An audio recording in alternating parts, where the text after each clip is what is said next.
Finally, worthy opponent. So you are also a man of culture. Oh my god, that was too funny. Anyway, when last we left our chosen, Yankai and Vickle both had horrible dreams of possible things to come from their own personal internal tortures. After a shaky sleep at a very pleasant inn down in the slums, the party head over to the mountain base to hunt that mutant they fought in the streets. Yankai made a quick detour to the tinker shop to apologize and return the gun parts he so rudely kept to himself, and promised to return the armor once he had a suitable replacement.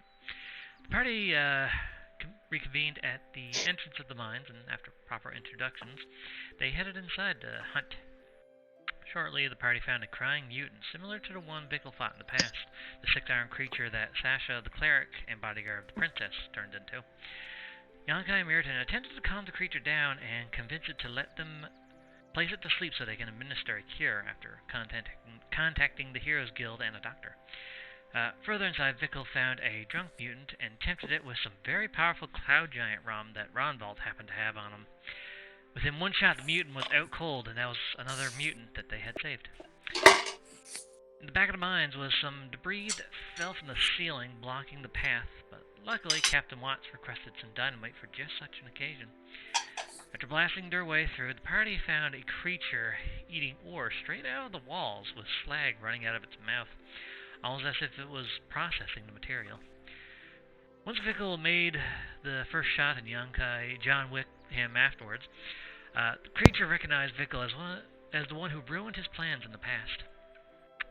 Battle ensued, but was very one-sided as the party belted the creature with several of its weaknesses. You could say it was super effective. Ronvald had to bring Hrist in to carry the creature and emasculate him in front of everyone. The party brought the creature to the Heroes Guild, where they have the means to contain the creature until a cure can be made. Meeting the guild master, Mr. Chaldoon, the party was rewarded and offered some additional work in and out of the city that the guild needed some assistance with. Yankai asks if Chaldoon knew Dargai, his father, or Viking, learning that Ronvald has information and is obligated to aid those in need, especially on this scale. The party has been invited to dinner on the Seabold, Captain Watts' ship over in the port. But before that, they have some errands they need to take care of, and Vickle has a job application to ponder over. Oh, God. Alright, so you're just leaving the Heroes Guild to go take care of your business. Everyone got paid a nice sum of money. You got some special items. Yankai, I got a job application. Yeah. They got special items. I feel ripped off. Well, Yeah. I mean, if you ever wanted to take care of Luby, having a steady job is good. Yeah. That's literally the thing that you were talking about in the session before that. I know. It's like all of the pieces are coming together. Let's see here. Yankai, you wanted to purchase some things like a bag of holding and having your monster killer enchanted, which can all be done at the magic shop, which is the closest thing to you, actually.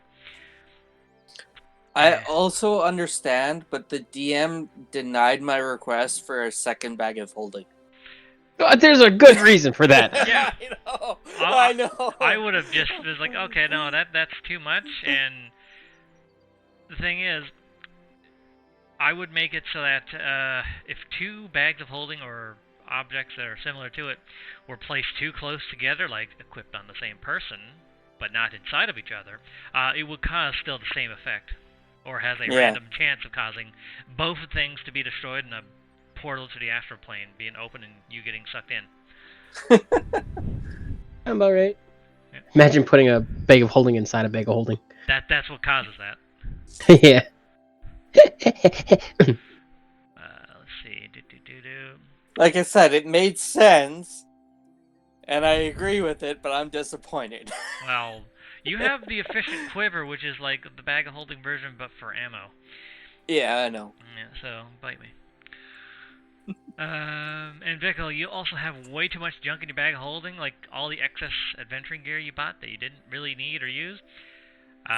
Bags of holding have limited space, and you have just a junkyard in there. Hell, Gotta get rid hell, of my you torches. have an adventuring gear store in your bag of holding. Plus, I think you still have like a few little treasures, like the spider silk. I think you found the spices. You had a couple of things you didn't sell off. Yeah. And the shovel, miner's pick, and fishing rod. You can get them together for 10 gold. Alright. Mirrodin, the studded leather that you wanted to get rid of, someone offers you 20 gold for that. Sweet. And you I wanted shall to, accept. and did you want to get a herbalism kit? Well, yes, I did. Alright, so that's 10 gold to buy. Yay. And medicinal herbs are 10 gold per bundle, and each bundle can make one potion on successful roll of the herbalism kit. And you would need like a kind of like a bit of a workspace to make the potions though, because they're a bit time consuming. Hold on a sec. I delete my studded armor. Delete. And then I add a herbalism kit. What are my torches worth? I think they're worth like maybe half a copper each. So I'll just sell 5. Alright. And so I got 20 gold for the armor. Yep. And then cost 10 gold for the herbalism kit. Okay. Yep.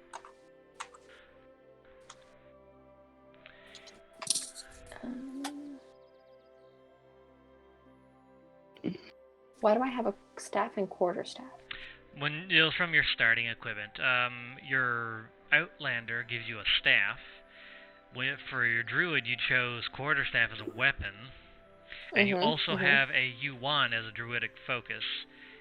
But you also have your star map thing, which is how you cast your spells anyway. Yep, yeah, you just have a bunch of sticks on your back. You use your quarterstaff for your shillelagh attack. I do, but I don't use my staff at all. Yeah, staff is just an extra spellcasting thing. Possibly.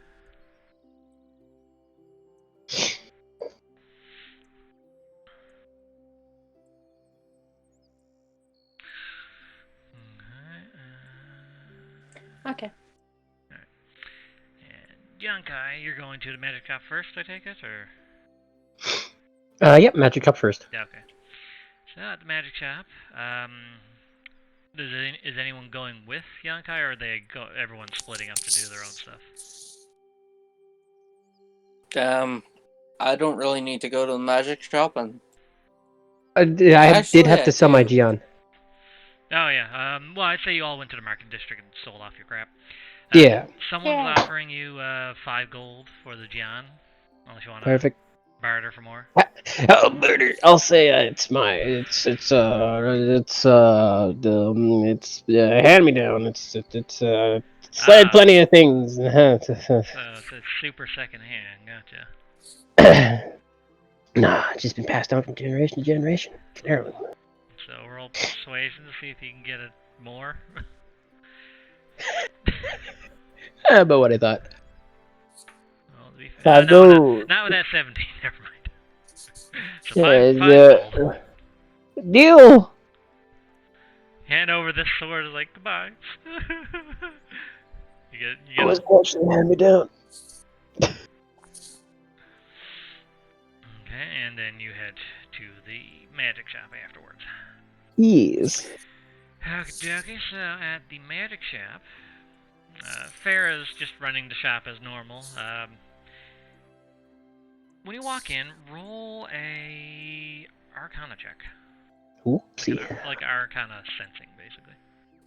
I've got a hook shot. Why do I still need a grappling hook? Because you bought the grappling hook before.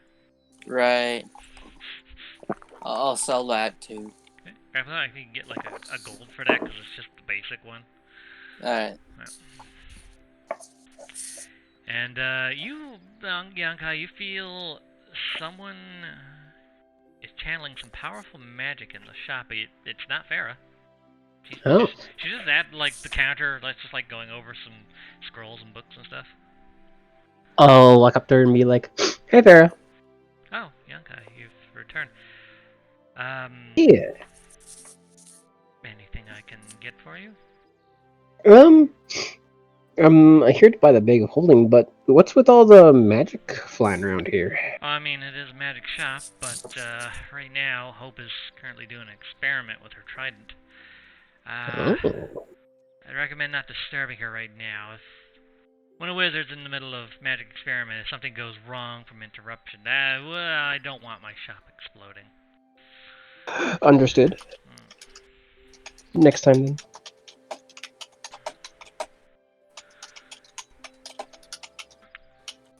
You said something about a bag of holding? Yeah. I believe you mentioned it was 500 for me? Yes. Fantastic. I have the gold right here. Okay. She goes to the back, rummages around through her magical goods, and comes out with a little fanny pack. Oh yeah. Oh yeah. I pull out my big sack of 500 gold and I... Slap that sack down on the counter. Yes, I do. Yeah, she picks that up, kind of weighs it a bit. I was like, yeah, that's about right.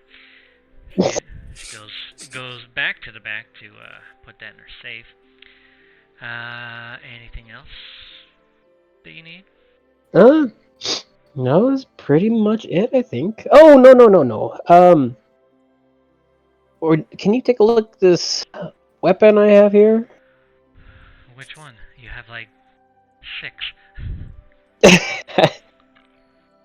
I laugh a little bit and I'm like, sorry, this one. And I pull out the sheath and the sword and I lay it down on the counter. Is there a counter? I don't know if there's a counter. You're at the counter right now.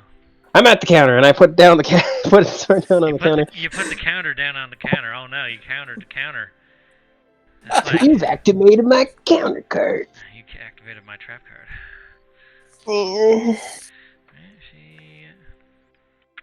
She pulls the thing out, and it's like it's a bone-carved sword, and it pulses as it's drawn. It's like, oh, I think one of the Heroes Guild member came in with this before. He was trying to see if I could do anything with it. What do you want done with this? It's already pretty magical as it is. Just to improve it a bit more. It can be better. You just want a further enhancement to it. Yeah, if at all possible, that or at least silver it. Well, there'd be no point in silvering this. This thing is already oozing with magic. Like, silver's beneath this. I pet it. I'm like, it deserves to be pretty. Well, you would need a blacksmith to silver it. I can't do that. But I can enchant it to be a little more powerful. Oh? Were you looking for, like, just increase its magical output, or add an elemental enchantment, or... Oh my goodness. Those are options. Yes, I mean, the elemental enchantment is extremely expensive. Ah. But if you just want, like, a slight boost to its output, that's like 400 gold. Oh my. Well, so long as I know what my options are, what I have to save up for, and thank you for telling me this. No problem. I'm sure I'll be back to see you again. She as well as Hope. Puts the blade back in the sheath and hands it to you. I take it back and I carefully tie it back to my belt. Roll a perception check now. Oh no, okay. Perception. You hear what sounds like a geyser of water upstairs. I'm gonna look up at the roof and see if there's any, like, water coming down. I'm gonna be like, is that alright up there? No, that's just Hope doing her experiment. Last time I went up there, she was sitting on top of a geyser she was summoning out of the ground. Yet it wasn't flooding the room, so I left her be. Oh, fair enough. Also, she's doing this weird thing with her eyes. Concerning. Oh my. One eye looks like the ocean, while the other one is just like her eye, and she's been talking to herself, but not responding with her own voice. Ah. Yeah. Yes. Are you aware of what happened at the water temple? Yeah, she's told me all about that profusely. Okay. She also told Keep me an eye about on her. She also told me how she made out with the goddess of the ocean. Oh, I didn't know that part, I don't think. Yes, well, when she was chosen to be the acolyte, Undine went up to her, grabbed her, and just started making out with her. And then a trident appeared in her hand. I don't know how much of that was actually true. She's a little eccentric, especially when it comes to like elementals and magic and stuff like that. So yeah, she might have embellished, but hard to say. I wasn't there. Understandable. But Sorry. she seems to be kind of going back to her old self. She's going back to practicing magic again. Awesome. I'm glad to hear that. Yes. Well, is there anything else? No, that was everything. Thank you, Farah. Have a great day. I'll be back one day. Yeah, she goes back to her scrolls. Diddly dee, diddly diddly dee. I leave the shop. Okay, and who's next? Who else had an errand that they had to go do? Well, I want to go to Meki. Meki? Alright. So you go inside the tinker shop. I was about to forget what it's called, the Evertool. There you see Meki with like just carts and carts of like parts and stuff. Like there's an overload of things that just got brought in. She seems to be relatively in a good mood for once. Howdy, Meki. She turns around, she just like has a bunch of stuff in her arms. Throws it on the counter. Hi, Vickle. You look like you're surprised. Yes, I'm confused as to how all of my stolen stuff got returned. I mean, this morning I got a small little package on the door with some of the stolen gun parts that a certain someone stole from me, and a note. But then the city guard just came back with like all of the stuff that was stolen within like the last month. And it smells like the sewer for some reason. Like I'm trying to clean it, but yeah, it's sewer. We kind of, me and my companions kind of took down a bunch of the crime syndicate in the sewers from the slum area. Ah, so this was your guys' doing. That makes more sense. We didn't. Yeah. Yeah. It was mostly the guards, but we took down a bunch of people. Well, you had a hand in stopping that whole, facility, so. Yeah. Yeah, oh man, like, I mean, with this, I was planning to shut down this business, but now. Well, I mean, I'm still planning to cancel my contract with the fucking Emporium, because fuck those guys. But. Yeah, they seem like dicks. It's just whatever lines their pockets more. I mean, it's still consistent business, so, like, anyone starting a business where they produce goods, it is good to get their business up and running, but at the same time, there's a lot of restrictions, and I don't like that. I can understand that. But with all this, oh man, my business is saved. So I'll be keeping my business, but I will be going full private enterprise. And the same deal still applies between me Excellent, and you. that's what I was worried about. Yeah, I'll be looking into that real soon, by the way. Okay. Well, I'm not in a hurry now, so take your time. But I did want you to take a look at this. And this is one of my trophies from one of the earlier incidents with the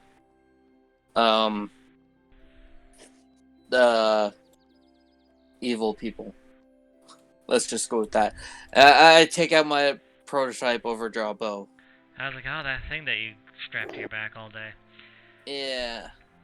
She's like holding Got a few- it's like almost twice her height.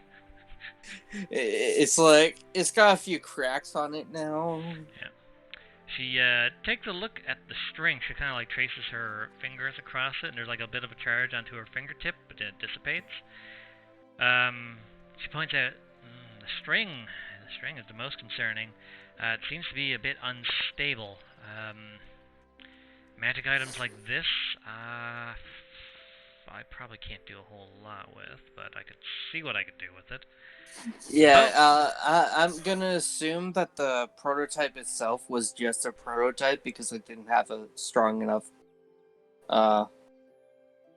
string to hold it. Well, I mean, she kind of like with her mechanical arm, she has no like, she has no fleshy parts to her fingers, so she pulls back the string with like no problem. She's like completely draws it back. It's like, okay, yeah, no, I can see this thing requires a strong enough string to not snap. I'm gonna roll for her. Ooh. She places the bow down on the counter. She takes the string off. Nice. And in the center part, she kind of just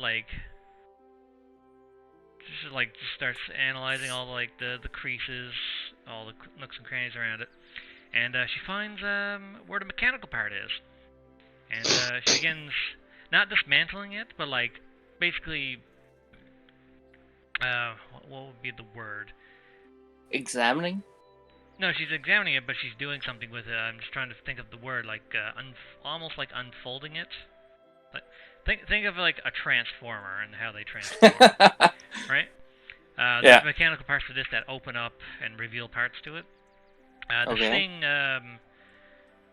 so where the center part is, it opens up and kind of extends out a little bit more, but then curves back more to almost like a V shape. Like instead of a D shape like a bow, it's a complete V shape, like arrowhead. Huh. Right? I was like, I see. She attaches the string back to it. I'm like, I didn't know that I could do that. She attaches the string back onto it, right? And then she notices right where it bends, there's like this little clip thing that holds it together so it's not loose and wobbly. Right? She draws it back further, but her arm length isn't high enough. I offer. Yeah. So it's like, hold the bow, and she's going to pull the string back. The string draws back because it's a long-ass string as well. Yeah. The string pulls back like almost longer than what you can draw back. Like this thing is way too big. Like you said, it's a prototype. I think they didn't quite have the measurements figured out for this. This thing draws back way too much, even for a Goliath's arm length. Yeah. But it's an overdraw bow. I think it meant to be able to draw back really far, but if you want, you can leave this with me. I can figure out how to finish this. That would be amazing. And she'll need the string as well, just because. Oh yeah, obviously. It's the only thing that works with it. So she'll be holding on to that. That's also why it was a prototype. That I don't think they could ever actually get a string strong enough. Then you stole it before they could do anything. Yeah. Also, that glove that you use, mind if I borrow that as well? Yeah, sure. Go ahead. I take off the. Where was it? Mithril. The mithril lace gloves. Yeah. Yes. So she takes that there. And like, all right, I'll see what I can do with these here. She drew up plans before when she analyzed your glove, but she's gonna see what she can do with all three components here. Nice. So for time being, you don't have your mega bow, but you have your vicious bow. Yep. Combine them. Mega vicious bow. But, anything else? I don't think that was it. Unless you have something that could enhance his teeth, and I show her Azure. I'm not really much for animal parts. I don't really know how I would be able to work something in with it. Alright. Any suggestions on who? not in this country. Oh, okay. That was it though. Thanks. Okay. You also notice something that she has like kind of like hoisted up on like some chains and all that. I'm not sure if you saw it last time you were here, but she has basically this. It almost looks like a submarine, but it's like shaped like a lobster. What? Or not a lobster. I think it's a crab. Hold on.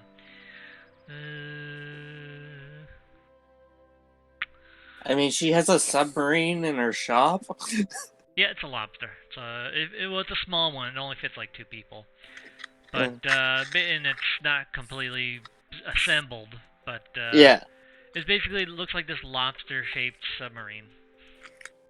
that's cool. Yeah, still working How on long that. you been working on that? 3 or 4 years now. Oh, nice. Well, I mean, constantly getting my shit stolen kind of Oh yeah, makes it yeah. hard to work on this. Especially when I can't afford parts. But now, not worried. You just get all of it back at once. Yeah. I know. Do Well, they have insurance for your stuff? when it's sent to the Emporium, the stuff that I produce that's sent to the Emporium, I have insurance on that. But my personal stuff, no, because that's separate. I've been working on this here, because well, let's just say I have a client who wanted to do some deep sea diving, so they requested this, but goddamn. It's taken a while to build. It's taken too long. I don't even think they want it anymore. It's been years. Ooh. But, it's cost me thousands and thousands of gold just to produce what I've got up to this point. So. Yeah. I'm gonna write that down in my thing. Lobster submarine.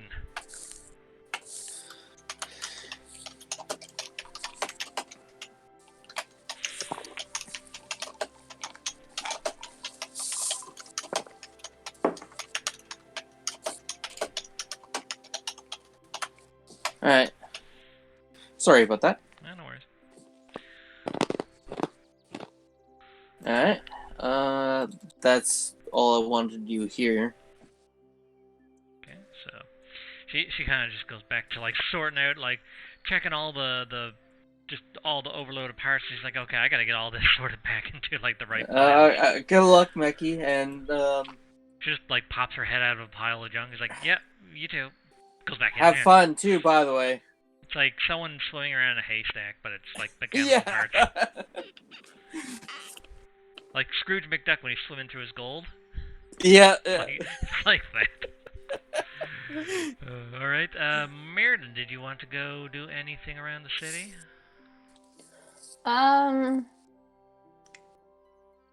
Is there like a place where I can visit to like get potion supplies to make my own like healing? Yeah, you where you bought the herbalism kit there in the market district, you can buy the herbs there. Oh, sweet. Yeah, it should be there on the shop list for the Ruin City shop list. Should be There's down. a shop list? Yes, in the list of things in the game in the player folders. Right, there should be Ruin City shop list.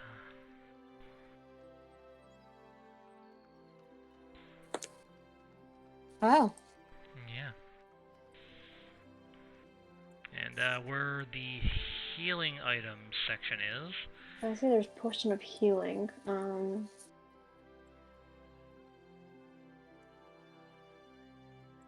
It says herbalism kit, 5 gold. 5 gold? Yeah. Oh, I charged you 10 for it, didn't I? so add 5 gold back onto your thing. Yay. Sorry, it weighs 10 pounds, I think, isn't it? Or 6 pounds? I don't know. Oh. No, it has 10 uses.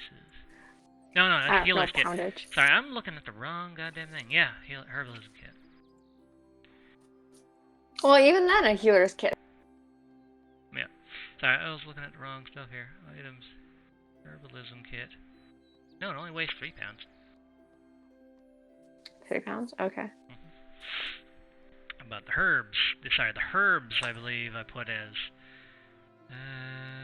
yeah, healing herb is 10 gold.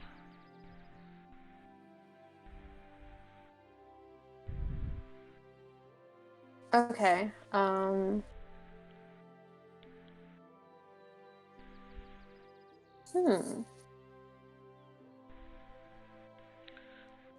instead Oh, of holy spending, shit. yeah, instead of spending 50 gold per potion, you can just buy the raw material and make your own. Just takes longer, is all.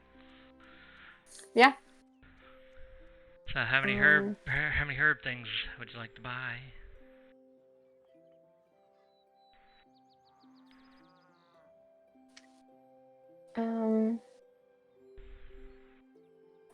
Let's do 5. 5, so 50 gold. Here.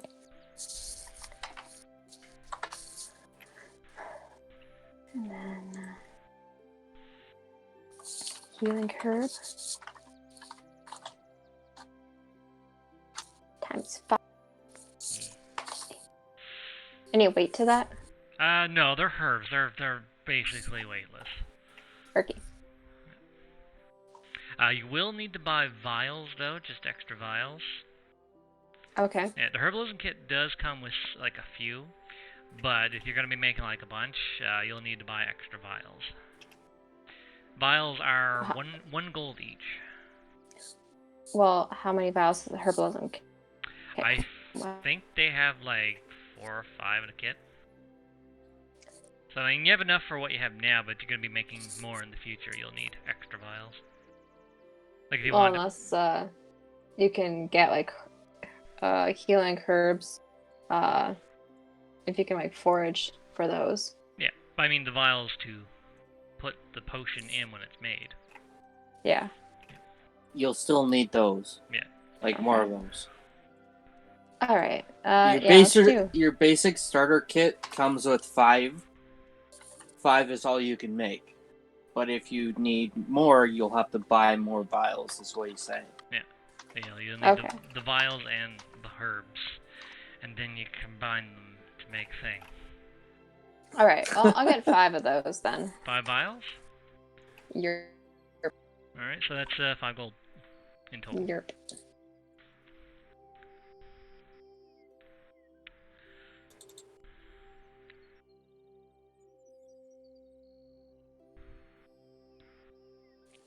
Well, I think that's good for me, actually. Okay. Yeah. Can I buy some vials too? Yeah, sure. They're gold. Can I buy 20 of them? Sure. Perfect. They don't. Empty ones don't have any weight to them. Perfect. Do you want? Well, I'd be buy, putting it. Do you want to buy more healing herbs? Yes. How much are healing herbs again? 10 gold each. I think you bought 3 there. I have. I have 3. Yeah. You want me to make the potions for you? No, I can do it too. I have herbalism kit and poisoner's kit. Oh, sweet. Yeah. I have proficiency in both. Sweet. See. I'm still waiting till I buy my own place before I get my wood carver tools. There we go. I'll clean my up here a bit. So it takes 1 healing herb to make 1 healing potion. Yep. And you need a vial And then to put it in. Yeah, and then the quality is determined. These are just basic healing herbs. Yeah. Yeah, so there's only just the regular potions, regular 2d. Right. 2d4 plus. Okay. Okay, sounds good. You need like the more like potent herbs. Yeah. What's this purging root do again? What's that make? The purging root. That's how you make the antitoxins. Antitoxin. That's why I'm gonna write that in the description here.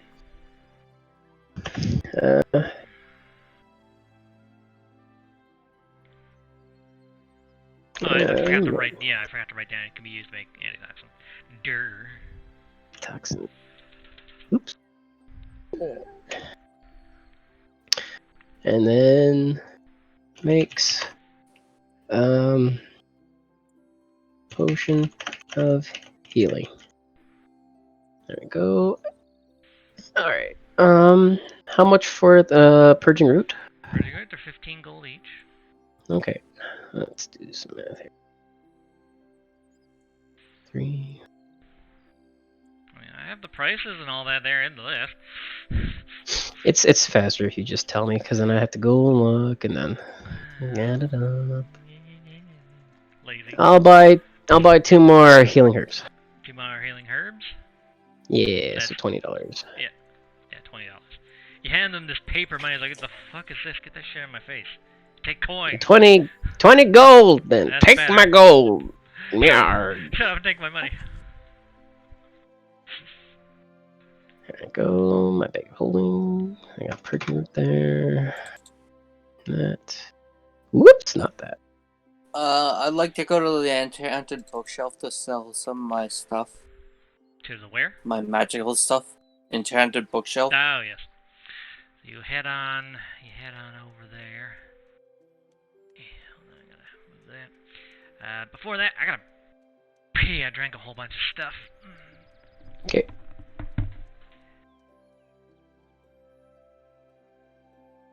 I got a lot of magical stuff.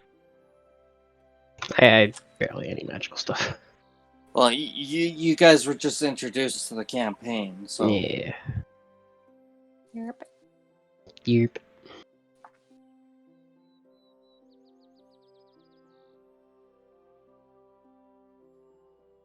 It's more mechanical and not really magical, but the baton that I've got, Mhm. the overdraw bow that I use, uses silk string as the bowstring. Okay. I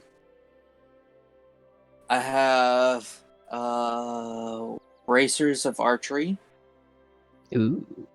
boots of winterlands. Now the goggles of night. I don't know if vicious longbow is considered magical. I don't think so. It's just a really awesome longbow. And it's not magical, but I have the battle awesome suit. Oh. That's pretty cool. Makes me look like Batman.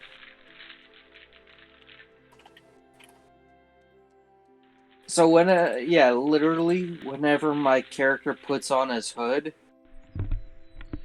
he looks like Batman. Except Nice. I'm like Ooh. Batman. 8 foot tall. He's big Batman.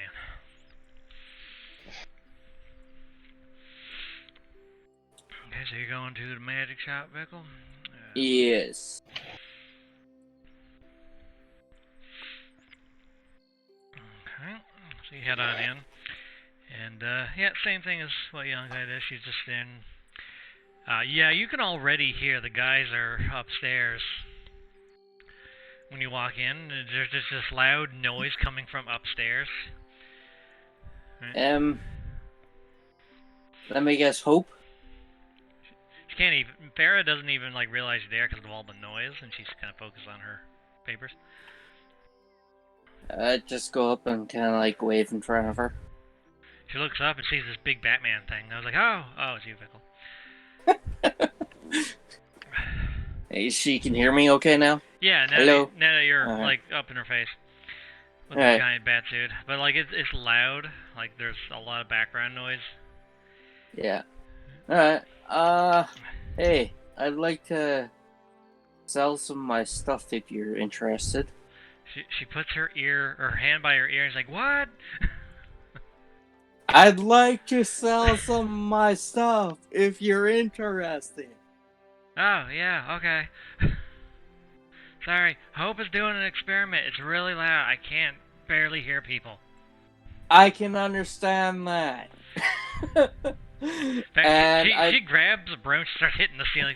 Hope! Quiet down up there. I'm trying to run a business. I take out my lamp of water artistry. Oh, yeah. I can't use it, so... With my charisma. It's cool and all. Like, really, really cool, but I my character has no use for it.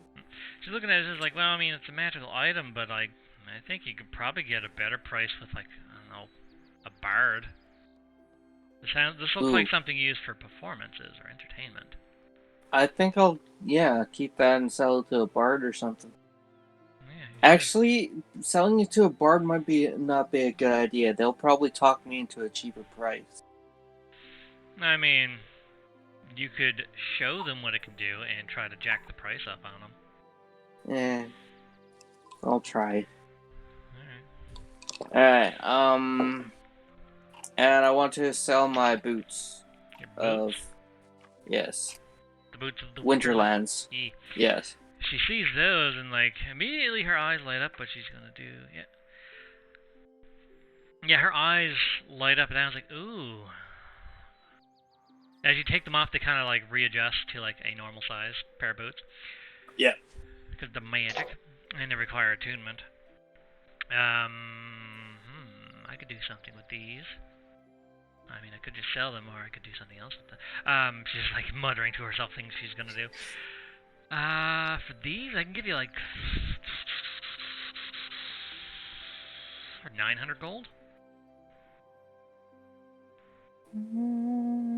Yeah, I can do that. Not even gonna barter. She's helped me out quite a bit. Yeah, she gives you 900 for that. She kind of just like runs off to the back room, just like puts those securely away. She looks excited because of that. Yeah, well, magic item that she doesn't have in her shop, and now she's gonna do stuff. And that's it for her. That's all. Did you want to get anything, or? No, I'm good, thanks though. You don't want like a new pair of shoes to go with the ones that you just took off? Or to replace the ones you just took off? You're walking around barefoot at this point. I am a Goliath, so... Yeah, but you're still barefoot. I know. Being a Goliath doesn't make you invulnerable, it just means you're big. Yeah.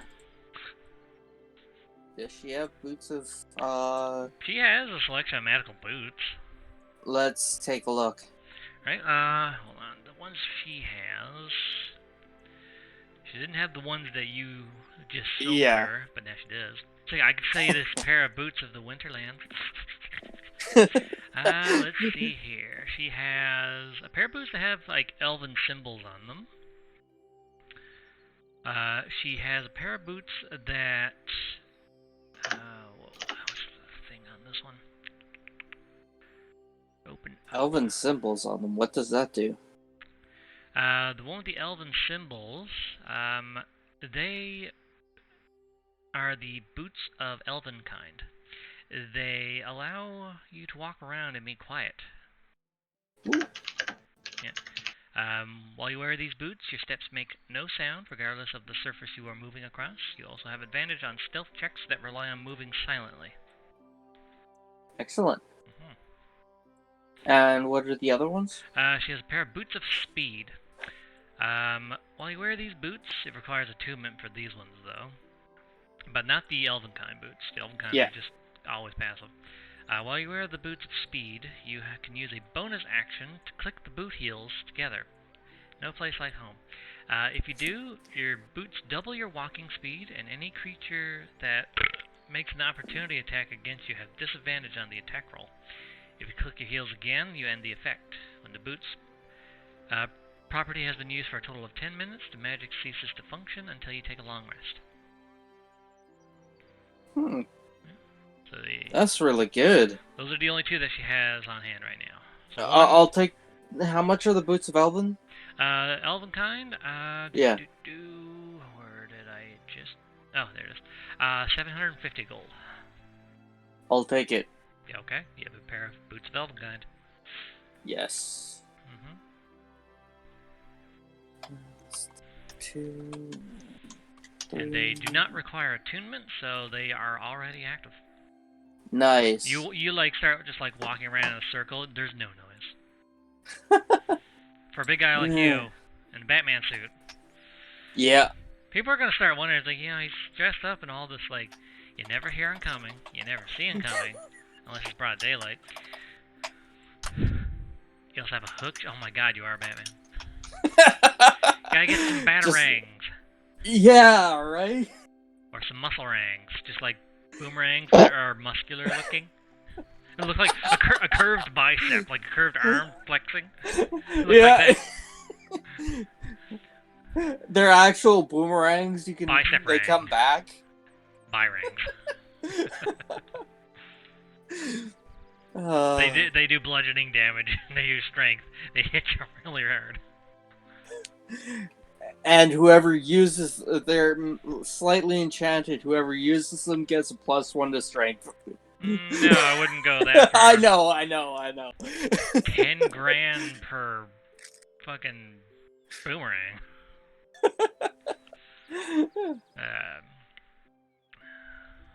So is that all? Is that all you need? Yeah, that was it. Thanks a lot. How is Hope doing? She's doing better, as you can tell. She's doing experiments, but best I would not interrupt her. Alright. Right. And tell her I stopped by and said hi, okay? I know she doesn't like me. Yeah, she's or like anything, when she's like, sure. It's the thought that counts. But she might think badly. I think she still blames you for everything. I know. I'm still not gonna hold that against her or anything. Well, I'll let her know. Yeah. She says goodbye and goes back to basically what she's doing. She's just writing up like spell scrolls and stuff. Yeah. Because that takes forever. And yeah, it's a long process, even for low level spells. Mm-hmm. Alright. Go find a bard. Alright, well, we'll go to Yonkai now. What does Yonkai want to do next? He wants to unmute his mic. Yeah, I unmuted it.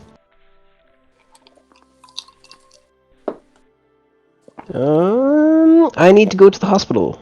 Hospital? Okay. Yeah. It's all the way on the other side. Did you want to go to the Tinker Shop? That's like the closest thing from the magic shop that you were at. Not yet. I don't have anything to give her yet. Oh, okay. There's the hospital. Yeah. Alright, so you head on over to the hospital.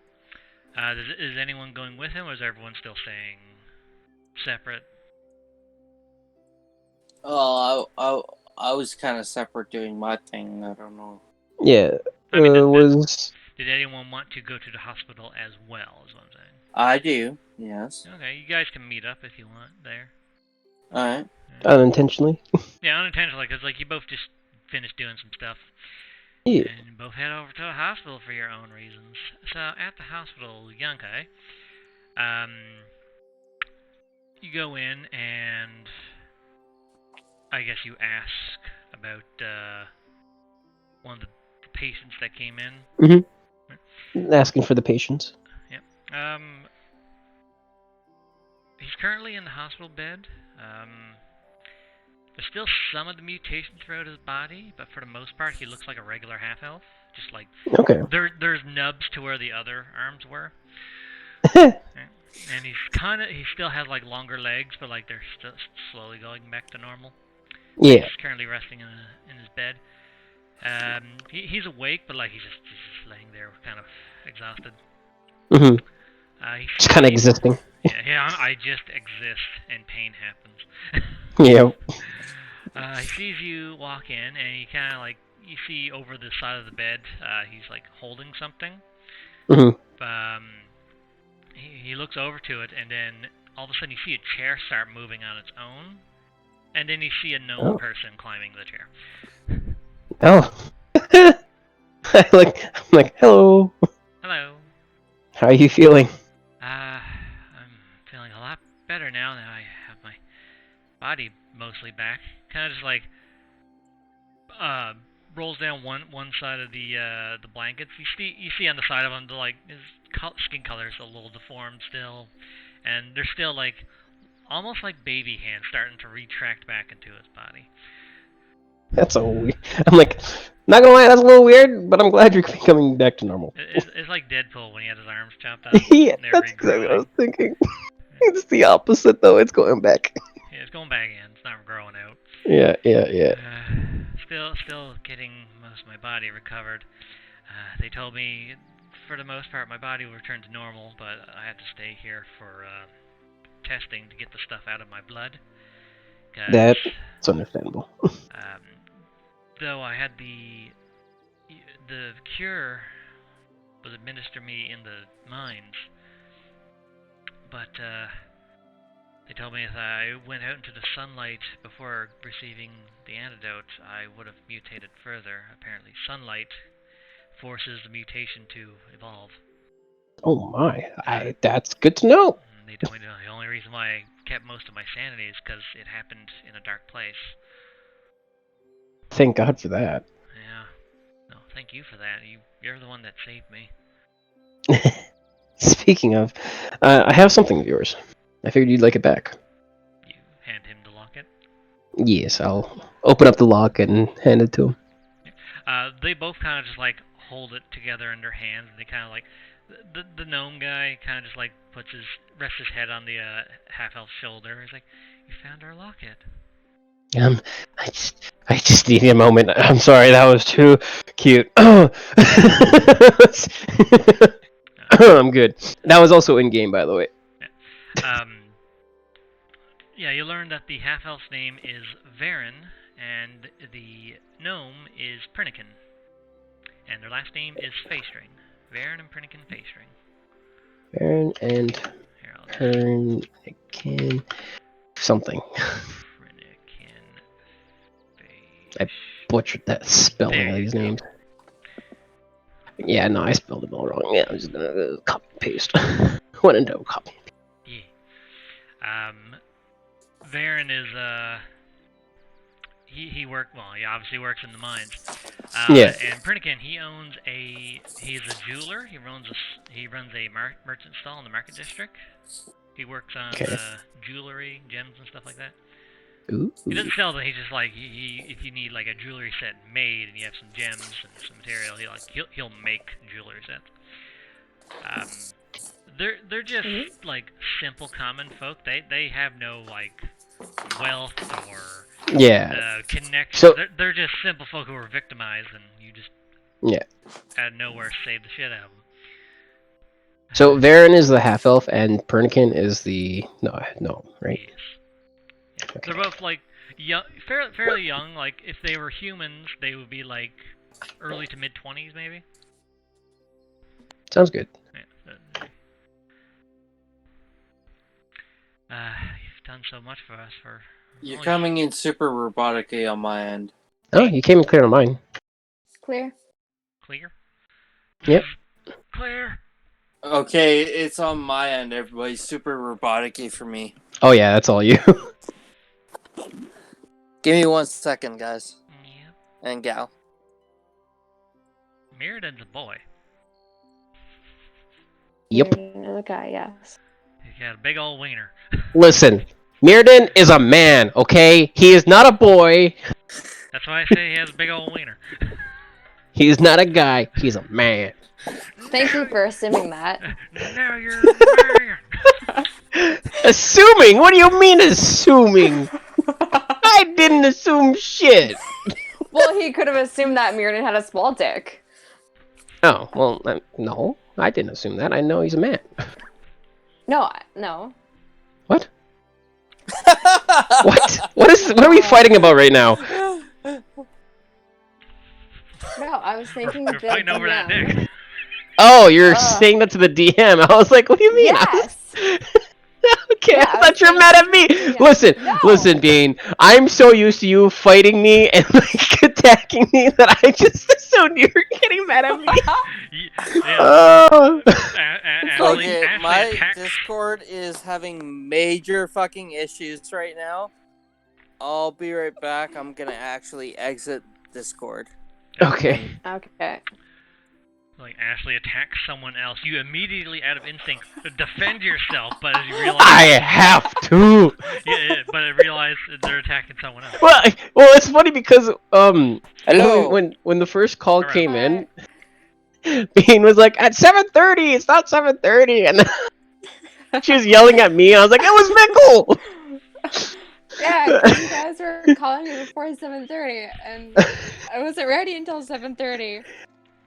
And then she So was I yelling thought it at was me. Andrew that was calling me, so I flipped the table on him. Yeah, it just so then I thought you were getting mad at me again. Well, you don't have to answer right away. Come and join in when you're ready. No, I know that, and I didn't answer, but I thought it was Andrew who was calling me. See, she's the When I get a Discord call, it just comes up as like, oh, Discord is calling you. It doesn't come up with like a specific. Yeah, it doesn't say a Oh name. yeah, person. because it's just a group call. Yeah. Yeah. So it automatically calls everyone. yeah. So I immediately attacked Andrew, which funny. Anyway, Yep. anyway, back to the game. Enough about arguments and penises and all that. I say that Is everyone else getting a robotic? No, it's just you, mate. Okay, because everybody, it comes in as everybody coming in robotic, but you guys talk normally, and then all of a sudden, 3/4 of the way through the sentence, it goes robotic for somebody, and then somebody else starts talking and it goes robotic-y, and you're all talking all at once. It might be because we're all talking at once. I don't know. It wasn't bothering me when we were all talking at once. Yeah, Everything was clear. Yeah, everything was clear on my side. It's perfectly fine now. Just it's like intermittent for It me might have for been some too reason. much for like you're on Yeah. your phone, right? For Discord, Dustin? I'm on my phone right now. Yeah, it might have been too much. Yeah. Very possible. Anyway, back on track here. Yeah. Where was I? Baron mentions you've done so much for us. We're only simple folk. We don't even know how we could ever repay you. But if there's anything we can ever do for you, just let us know and we'll do whatever we can to return your kindness. I'm gonna go shake their hands and be like, just be my friend. They're kind of just like almost to the point of like tearing up. I'm gonna just. I gotta go! Rune City, #1 cutest couple. Yeah. Alright. With that, I'll give them a little bow and smile and be like, take care, guys. I'll see you around. Stay safe. I think You I as well. understand what's wrong. Oh. I just realized that my my battery's starting to run semi-low. It's at 30%. It was at 100% before this phone call, which is sad. Yeah. It could be it. Phone- Yeah. So I'm probably plugging in my I phone. was like, maybe your phone just sucks. Possible? Yeah, remember when I always constantly had trouble with Discord? I'll use my shitty 6-year out-of-date laptop that can't be upgraded. Well, I mean, Sound Yeah. right? probably could, but it's just like a piece of shit. Now I'm on my like good computer and I'm usually good, usually clear. Mm-hmm. Except that one session. Usually, Except that one session when, well, I think that was actually more Roll20 side. It was just fucking us all. yeah, it's probably just roll 20. I was like, oh, nothing's working. Great. Vickle, Yes. what did you want to do at the hospital? Stop in on Ruby and Luvi. Yeah, okay, which one first? Luvi first, because she might probably be wondering what the fuck's going on if she's woken up. Okay. As you're walking by, coming out of like one of the other hospital rooms, Yankai just bumps into you. If he bumps into me Not without him seeing, not like, physically I bumps know, into but you, like bump into a figure of speech. You run into each other. oh, that's kind of disappointing. I wanted to see him fall flat on his face because he's bumping into an 8-foot-tall person. But Says you. I got the reflexes of a cat. I dodge you. Nat 1, you trip, fall over yourself. You don't even touch him.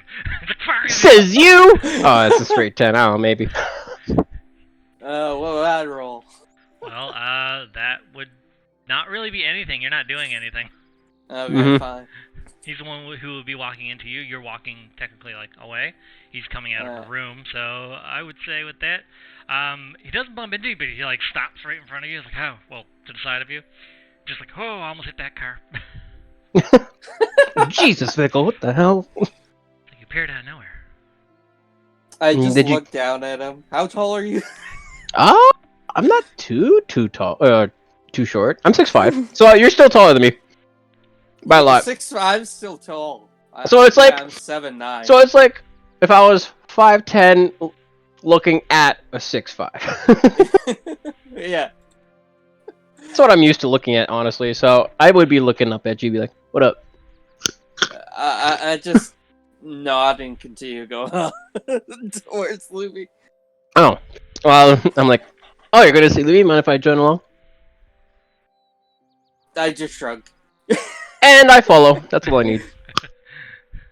I'll take it. So yeah, you both walk down the. Well, actually, Does he notice the silence from me? I don't know. Does he? Hold on. I went to go look something up, and now I'm back. Vickle turns around to look at Ooh. Yeah, Vickle turns around to look at Yonkai. Yonkai's like on his cell phone looking at porn, and he stops like, oh, what? Yeah, what? I was looking at what a bag of holding looks like. Yeah, he wanted that hole. Well, they can be flavored to be different types of they could be backpacks, they could be side packs, they could be fanny packs. This is a fanny pack. Yeah, so is yours. I don't. Yeah. Damn it! I was hoping it wouldn't be a fanny pack. It'd be like a satchel. I mean, it can be a satchel if you want. I always go with fanny packs because I always find them like funny. Yours To hell. yours could be a satchel. It's I up want to mine to the be a DM, satchel. Okay, Okay, yours yours- is a fanny pack. Satchel holding. Yeah. Hey. Vickle got a big fat person fanny pack of holding. Cool. It's just because I have too much like belt things. So if I have another fanny, like another belt thing, it would just look stupid. I know. I got a gun belt. I got a sword belt. I got. Got I think I have- belt. Yeah, I got tomahawk. Wait, no. Do I have tomahawk still? You I still don't think I have no, tomahawks. you sold those. That's right. 'cause Yeah, you have I sold those. You have the gun now. Yeah. Well, because I have the gun belt. I have my sword belt. So his roll for perception was 21. see. I would say you notice that Vickle's kind of being silent with you for some reason. You don't know why. You just notice it. I'm like, so what's with the silent treatment? I look down at my boots, I like. wiggle my toes. Oh, I look at him like, what the fuck? He's got some new boots. He went shopping. He didn't get boots. He sold boots. Yeah, and then he bought new ones. I look down at his feet. I'm like, did you get robbed? You know, he's wearing a pair of kind of like a elven design leather boots with like Ooh. elven symbols on them. Ooh, oh, ooh, wow. Just walking around some style. Instead of the big Looking furry pretty mucklucks. fly. He had like big furry mucklucks before. Looking pretty fly for a big guy. Song reference there. Jeez. I made some JoJo references. I made several meme references, which were also JoJo references at one point. Yes, I love them. I make too many. Oh God, Nathan! I wish Nathan joined us again. But I made a slime creature that uses Dio's face inside the gelatinous cube, and it's way bigger. I would love that. Let's hope you don't fight it. It's really strong. Yeah. No. Oh. Well, anyway, continue talking. You were in the middle of talking with each other. You mentioned his boots. Yeah, I just pointed, looked down, and wiggled my toes. I still haven't said anything. Yeah, and I said, pretty fly for a big guy. Does Vickle have a little smirk from it, at least? I just shrug. Stone face. Yeah, that's generally actually what Goliaths are. They're usually pretty stone-faced. Kind of bland, personality-wise.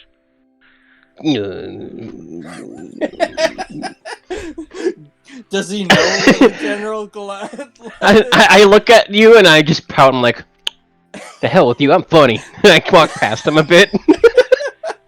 Just start Fat Albert speed walking.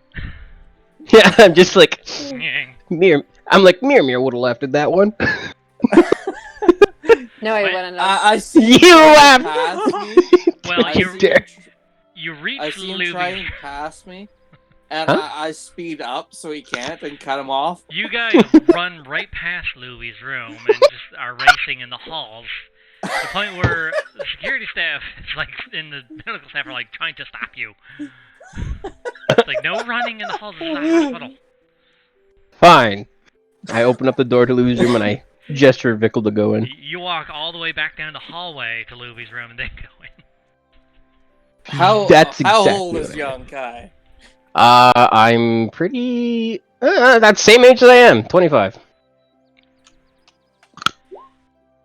Vehicle 17. That explains a lot! Holy fuck. You've been dealing with a fucking teenager this whole time. It almost got you killed. I didn't know! It's hard to tell with Goliath, but he is a bit more on like the slenderer side compared to like adult Goliath, because he's still growing a bit. Gotcha. Yeah, and he's How old Mir? He doesn't know. No, he doesn't. Oh, fascinating. Uh-huh. Anyway, Because, oh, go ahead. Cause elf? Yeah. No, not because he's an elf, but because he actually lost his memories. Oh? So he doesn't know like how old he is. Ooh. He doesn't know how much time he's missing. But he seems to be roughly adult or young adult at the very least. Yes. So, Yeah. around my age. Yeah. So he's of age of maturity for an elf, which is 100 years or more. So, he's older than me, but of, like, same, you know. Maturity Mental rate, age. Yeah, maturity Yeah. rates. You're the same, roughly the same. Gotcha. Yeah. Anyway, you go into Louie's room. She's awake. She's sitting in her hospital bed eating. So the medical staff there, you could probably assume it was Agatha based on the giant bowl of pudding that she's eating. It's like this big ramen bowl of pudding. She's just like, she is a mess right now.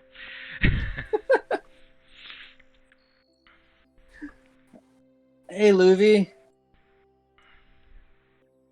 She looks up, slowly finishes the spoon of pudding that she was about to eat.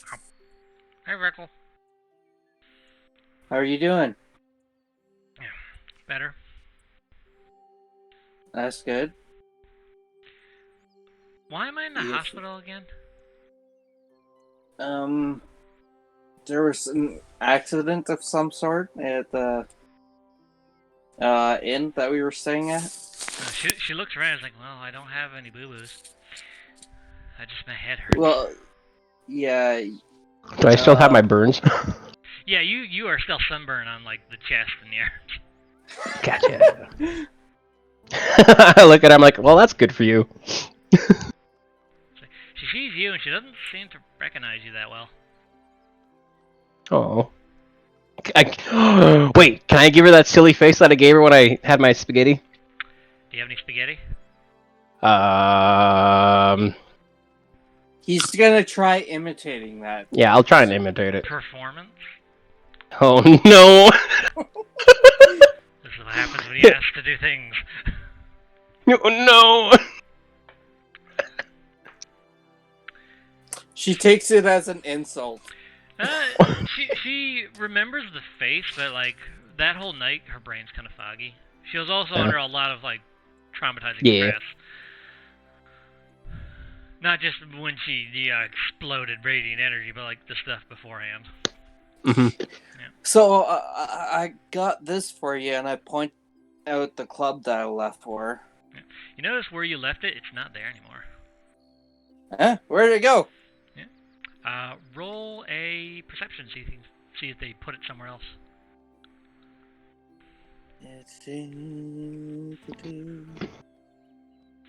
Just as like you look down to where you put it, and you're looking around the room. You kind of like, where they put it behind the bed? You look behind the bed, and the moment you pull your head back, she bopped you on the head with it. She had it under the blanket. Good job. This is what I got it for, so you could harass the staff with She's consistently bopping you on the nose with it. I just That's a surprise I attack. take my 2 fingers, and even though they're giant, and I can stick my 2 index fingers between her nose and wiggle it gently. I'm not a baby. So, doesn't mean I can't treat you like a kid. She bops you on your nose. And I just give her a big, broad smile. She seems to be doing a lot better, but she, what's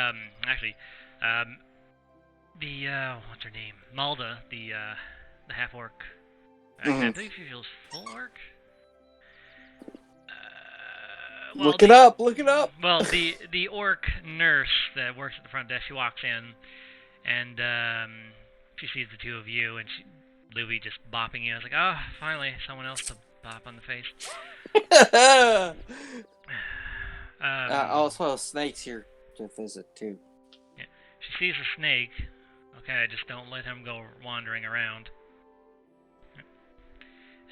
Yeah. Now that, like, there's a nurse here, Asher kind of just, like, swirls off of your arm and onto the bed and kind of just, like, curls up with Luvi. Yep. And, they catch up. Malda has some stuff to tell you about Luvi. Okay. So she actually asks you to step outside the room a bit so she can talk to you. Alright. I step outside. I'll be right back. Does Yonkai follow or stay here to play with Luvi? Oh, I'm gonna play with Luvi. Yeah, okay. Well, good thing with Bickle first. Yonkai tries to play with Luvi. Luvi's trying to have a conversation with Azure. Well, I'm gonna keep her company. Yeah. Anyway, Malda, she mentions that she seems to be suffering. I don't think it's permanent memory loss, but fragmented memory. Parts of stuff that happened, she's not recalling when we ask her about it. Such as? Well, What specifically? Well, we asked her if she remembers the night before she came here. She doesn't remember how she even got here. She was unconscious, but the night before, she doesn't really remember it. She doesn't really remember a couple days before that either. Really? Yeah, it's like whatever happened, she does not remember. Physically, she's fine. She recovered extremely fast. But we're worried about her mental health, and, well, we want to keep her here just so we can do some more tests on her to see if there's anything we should be concerned about. Try to pinpoint what it is.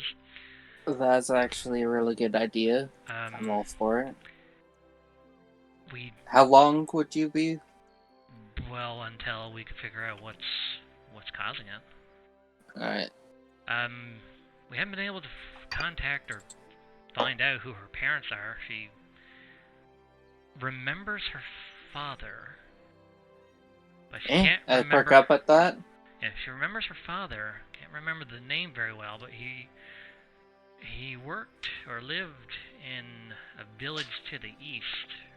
The only place east of here. I mean, it's big enough to be considered a town, but Asherberg is the only settlement to the east of the city. So we're thinking possibly her father. She just like looks in around, Robotossing. Oh, I thought I had my mic muted. I'm so sorry. But well, we're we're thinking that maybe her father is living there and has no idea what's happened to his daughter. So we're going to be sending a messenger down there to see if we can get a hold of him. If we knew the name, If we knew the name, we could just use a sending spell and contact him. It'd be simple enough. Yeah, But unfortunately, we without don't know. Without a name or any information on him, we have no idea. Does the local guard? Can you send a sending to the local guard and ask for some way fitting similar to Luvy's description? That might narrow down the search. We could try that. It might take some time. They have to figure out who lost a daughter, or if that person's even in the village still. But yeah, we'll have someone send we'll send it to the mayor. Actually, he should know. But if we discover who the father is, and if the father wants Luvy back, would you be willing to bring Luvy there, since she seems to remember you and trust you? Yes. Alright. Yeah, absolutely. She just looks in, she sees Luvy, like, Snake is kind of just like, he's doing that thing where, almost like when you're playing with a cat, and you have, like, the laser pointer, but instead of laser pointer, he's wiggling his tail, and she's trying to, like, grab it, but he's moving it out of the way. And Yonkai... How is Yonkai taking this? Yeah, I this? was going to say, Yonkai's watching this. Nah, I'm just smiling at her. I just picture Yonkai trying to take the tail, too. You're also seeing a 9-year-old child playing with a very poisonous snake, but the snake seems to be, like, super nice. And intelligent enough to play. Yeah, Azur's super smart. Super smart. Anyway, well, with that one, when we have more information, we'll have someone contact you about it. Alright. But for now, she'll need to stay in the hospital. Hold on, give me 1 second. Oh my god. What? Azure's smarter than my character. Yep.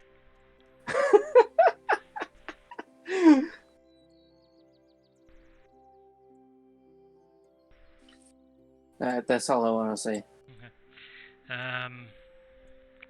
If you could, Yes? Is there anything you could get her to entertain herself besides having someone sit there and get bopped on the head with her toy hammer? Anything that could entertain a child for long enough. Give me 1 second. I don't think I have anything on me.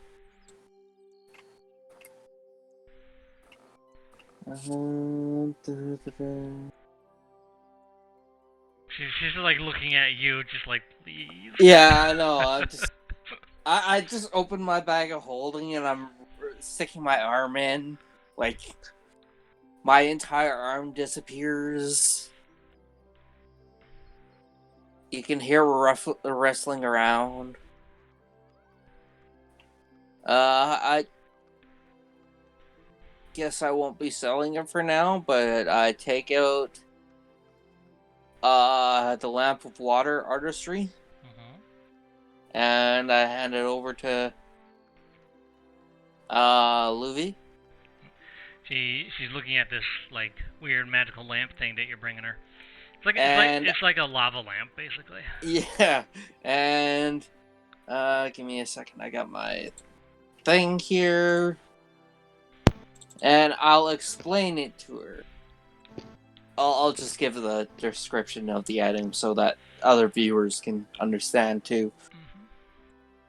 This 1 foot long, 6-inch wide lamp is filled with water from Undine's realm. As an action, you can use this lamp to spout water out above it and create water art. Doing this requires an Arcana check of a DC of 10. You can then do a performance check against a willing audience's insight check in order to entertain them. An entertained creature will be charmed by this, allowing advantage on any charisma ability check against them. A creature willingly can willingly refuse to watch a performer, however. Yeah, However, it's not like forced mind control. If they yeah, choose to watch it, be like, ooh, that's cool. pretty lights. You get charmed by the pretty lights if you want to. Yeah. The moment you hand it to her, she like grabs it, and immediately the water comes out, and she's already got a handle on it.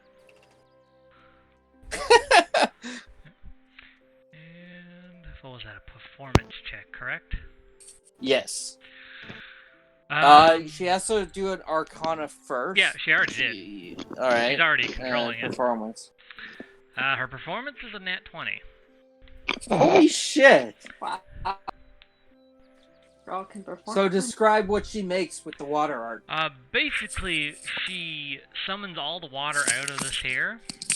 And Yeah. You see the lamp like emptying out like as much as it can. What's going on? That bean. Oh. Stop using sandpaper on your mic.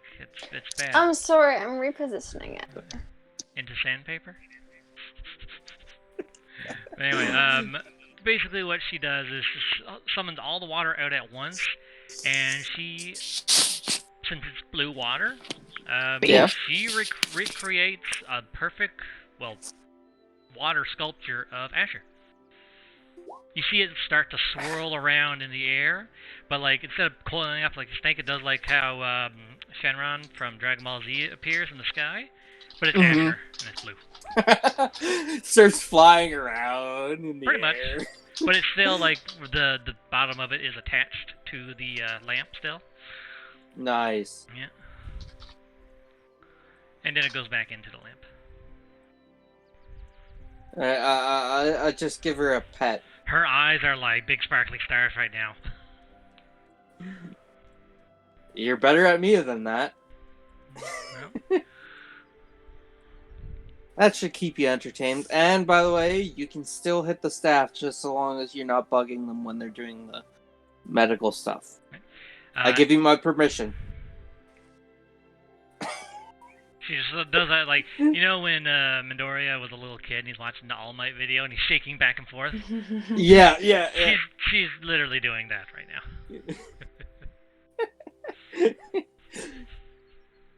Excellent. So, Luby's doing a lot better. Yeah, She has looks no amazing. memory of anything done or said about what happened. That's good and bad. Could that woman have done something to her? Well, if she did... Yeah. Just a delayed effect or something? Probably instigated by the... Yeah, you have no idea. The incident? Yeah. Or mental health issue? Yes. Yeah. Well, yeah. It's It's so traumatizing that they repress the memory. Yeah. But they're going to be holding her here to do more testifying out what it is in case there's like something more concerning that they need to do something about. Alright, so Luffy, these nice people who if they annoy you, you can whack them with the POW hammer. Oh, they're not annoying, but I like hitting people with the POW hammer. Okay. These nice people will take after you, look after you for a bit while they're doing some tests. I have to go meet some people. Right. I'll be back soon. Okay.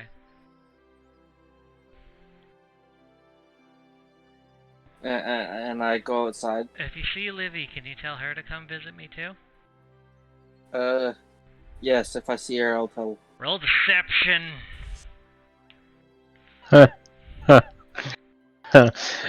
I just go white. I'm like, She looks at you like, you look like you've seen a ghost. I just hold my burn marks. No. Vickle, you're very lucky. She rolled an 8. Yeah. Oh, thank God. Very, very lucky. Mm-hmm. The only time I actually think deception is worth it.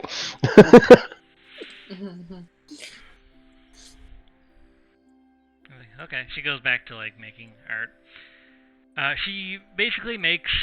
You remember when you were all sitting in the kitchen or in the dining room at the whole house, Yeah. and you all had like that first spaghetti meal that was poorly made, and you all had really bad shits afterwards.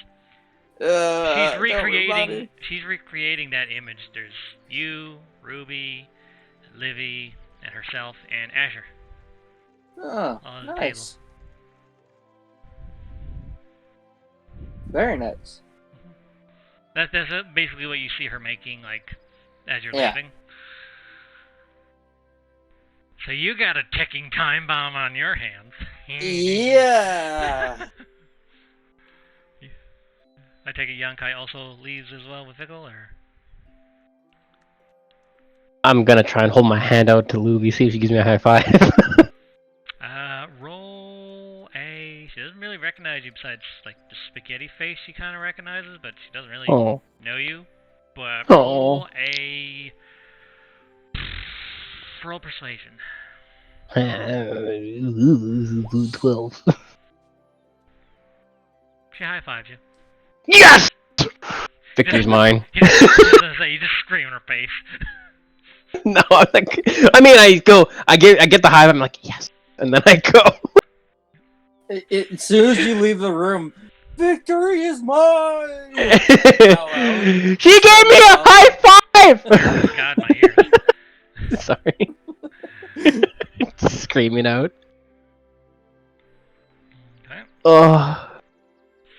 Alright, go check on Ruby. I know it probably won't change, but just go see her. Yeah, you go see her. Agatha's awake. Ruby, still same condition as before. I mean, it's been a day. Yeah. Agatha, however, she seems very, very focused on this singular piece of paper that she's currently researching. I'm not gonna sneak up to her, but since I'm silent, I'm just gonna walk up to her. Okay. And look over her shoulder at the paper again. She sees your shadow. Like, hi, Vickle. Howdy. I think I might have found something. Ooh.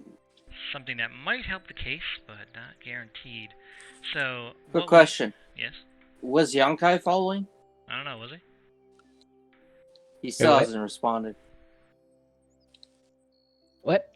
Right, Sorry, that was turning something off and it got really loud. Oh. Were you going with Vickle as he goes to visit Ruby? No, I don't know who that is. Oh, okay. If anything, I'm gonna go leave the hospital and figure out what I'm gonna do next, so you continue with him. Okay. So, Agatha is going over some spell research, and she discovers something. So, the spell that she used was not resurrection. Okay. Right? But it does resurrection effects. Interesting. Roll a Arcana knowledge, basically. Yeah, you have no idea what the fuck this spell is. There's a lot of words on it. It's just a big page of words. But she explains to you, so the reason why she's in the state she is right now is not because of resurrection going wrong, but because of reincarnation going wrong. So because she was dead for so long and in such rough shape, if we resurrected her, her body might have been in too rough a shape to continue living, so we had to use reincarnation to give her a new body. Now, with that, sometimes the body comes out different. Like, she's a human. She could have came out as, I don't know, a centaur or a dwarf or a lizard folk, anything that it wasn't human, but she, for the most part, came back human. But we think something went wrong with her body being reformed. and that's why she's in the state she's in now. But Okay. thing is, so she pulls up resurrection, then she pulls up Yeah. reincarnation. Reincarnation is not necromancy; it's transmutation. Wow. And she's basically compiling that information into her case. Yeah. Because transmutation isn't illegal. Necromancy, yeah, there's some gray. There's some gray areas in there's- necromancy. Yeah, Yeah. there's some gray areas. So she's using that, and she has to convince, well, basically everyone against the city guard captain Yeah. that nothing illegal was technically done. So I talked Even to the even though it was a cleric of Lucia using her magic to do it. yeah. So I talked to the Heroes Guild leader, and don't say his name. But I quickly say, She knows who that is. yeah, and don't say his name. He said he's all for voting for the guard captain. So he's on our side. Yes. Well, that's not surprising. They kind of go way back. Yeah.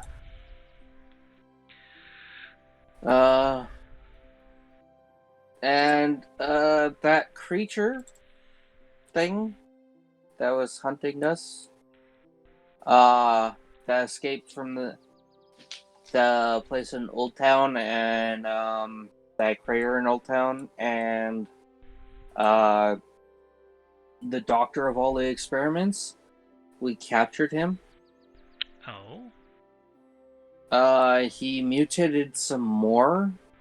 He looked like he was eating minerals in the mines. That's weird. And he seemed like he was losing his mind or something. No, that's a normal condition of the mutants. Their humanity begins to deteriorate to the point where they become mindless creatures.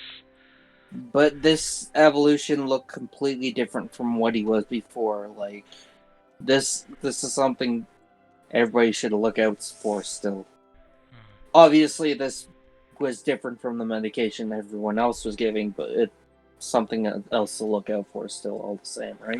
Yes, we did receive some DNA samples to try to synthesize a new cure for this variant of the mutant. Yeah. The six Still iron. creepy as fuck. Yeah, the 6-iron one. We were able to develop a cure for that one. Simple enough. It was fairly simple. The body mostly resembled a human besides the additional arms. The horn coming out of its head too, yes. Yeah, the little needle things. But yeah, this new one, it's completely different from the previous form it was in. So yeah, it's gonna take some work to try to undo whatever he became. But well, Yes. if we can make one, we can make a different one. Hopefully. Hopefully.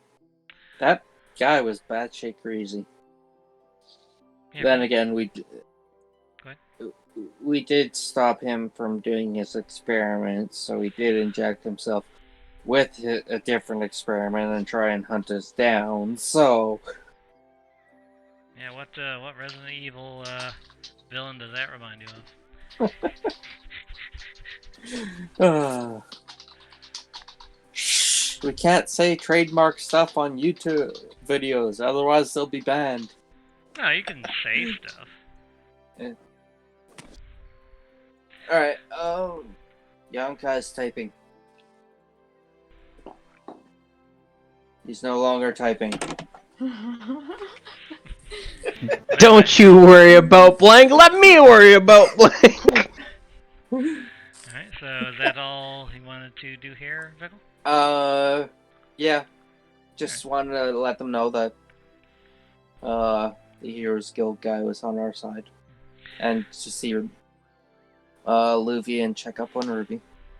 Well, they're lucky to have a friend who cares enough to stick by them. I just nod my head and walk out. Alright, so you leave the hospital? Yeah. Alright, so Who's next? Who else wants to do a thing? Mirrodin hasn't done anything in a while. I think Mirrodin is just like happily playing with his like herbalism kit, making potions in like the park or something like that. Yeah, roll the herbalism kit check. Oh, okie dokie. I would do that. Oh, you're cutting in and out a lot.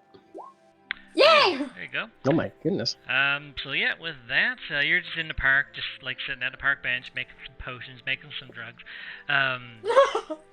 With that roll, you use 3 of the herbs and make 3 potions. Yay! You got some healing pots now. You got some pot. And then I would add that to my little resource thing. Yes, you'd add that to your resource thing.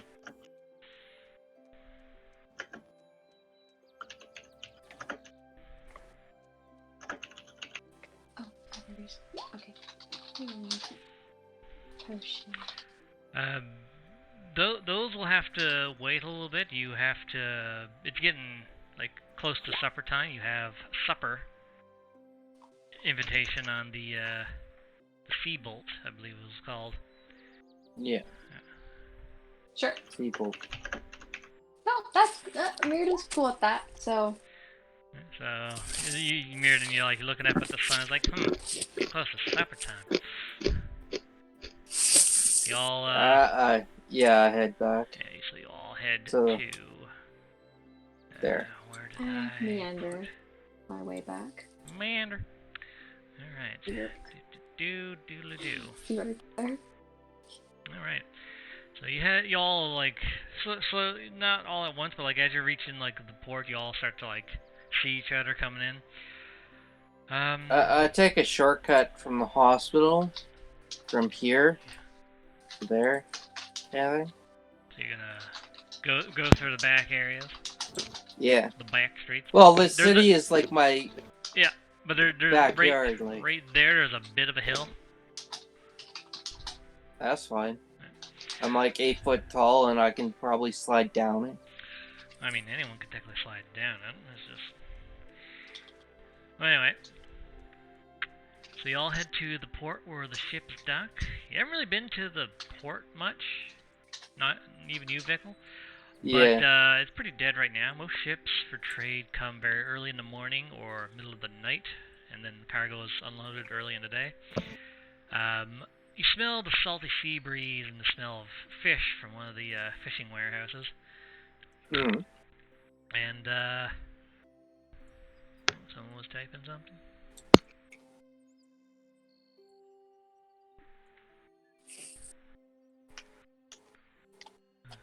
Burp.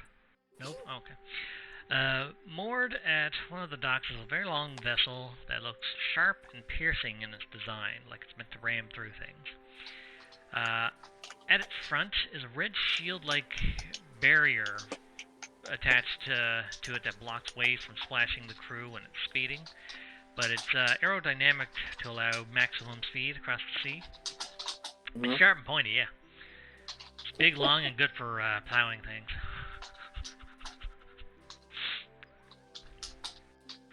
Anyways.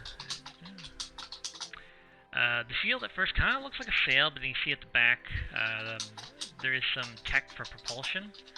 And on the shield there is a dragon motif as kind of like the symbol for the crew. And you see, like, basically up on deck, you see Captain Watts. He sees you guys. This is my pride and joy, the sea bolt. Nothing! There's nothing that she can't get us through. Is it his original ship that was torn in two, or did they make a new one? You don't know anything about that, Justin. I know, I don't personally. So you shush. Non-existent adventures. Right. Bronval pops his head up. Come on in, and we'll talk. He kind of has like a chef's hat and apron on. So you walk up the boarding ramp, and the deck feels pretty sturdy as you step on it. You see some folded up chairs and a round patio table set up. Ronvalt and Watts goes and brings like some more chairs to set up for company. And I take a look at the size of the chairs. Oh, they're big enough for you to sit in. Right. Like, am I sitting on the floor or what? No, the chairs are big enough for you. It actually starts to begin raining, and the wind begins to pick up, but they still continue setting up the tables and chairs outside. Don't worry about the wind and rain. I can make it not affect us. I just shrug. Yeah. As you get close to like the table, a 20-foot radius. Excuse me. I drink a can of pop now. I'm like half burp, half not wanting to burp. A 20-foot radius sphere of no rain or wind is put on the seating area. There's like this, almost like a bubble, but it's invisible. Cool. Watts mentions that he can freely control the wind and rain around him in a certain radius. Oh. Yeah. That's very nifty. Yeah, so you can just make it not affect them. Ronvald is actually cooking supper for everyone. He's the ship's cook. And, roll perception.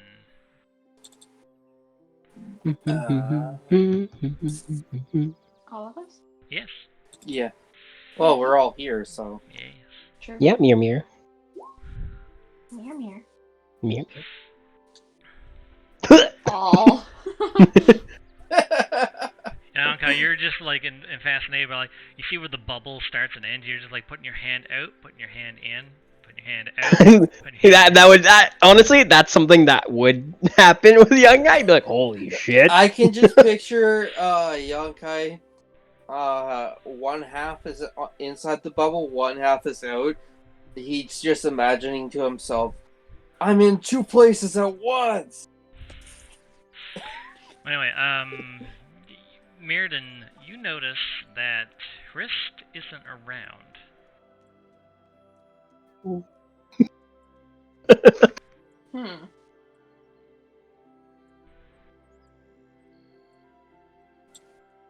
Well, this is odd. Yeah. Do you mention that to anyone so they can do something or say something? No, that's something Mirrodin would do. Just take note of it. Yeah, Bickle, you also... Yeah, with your 17, Bickle, you also notice that Hrist is not here. And Yonkai looks high as a kite, so Mirrodin's not gonna say anything. Just playing with the bubble. She's currently taking a nap in her room. Oh. She nap often? Yes. Sometimes for weeks straight. That doesn't seem healthy. Yeah. She's, let's just say she's special.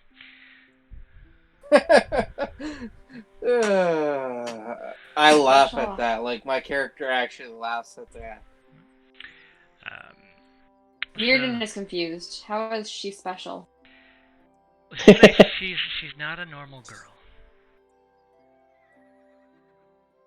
Okay, feeling that that's all Mirrodin is gonna get, he just shrugs and leaves it at that. Yonkai, as you turn around and like Sarah is like wheeling up in her wheelchair, Captain Watts is like sitting down. It looks like he's about to tell a story.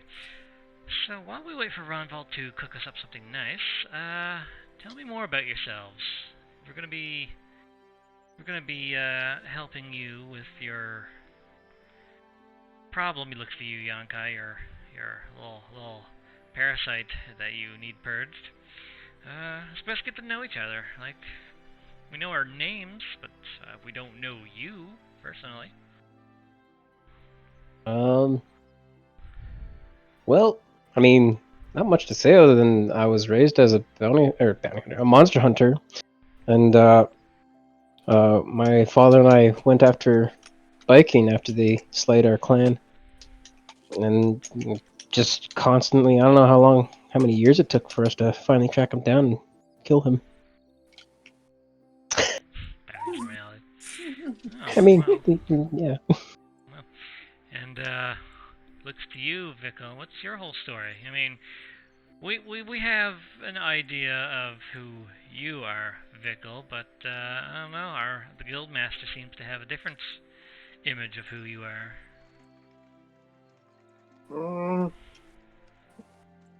Parents owned a shop. When I was younger, they got tricked out of it by a business partner in the market district. Lived in the slums forever.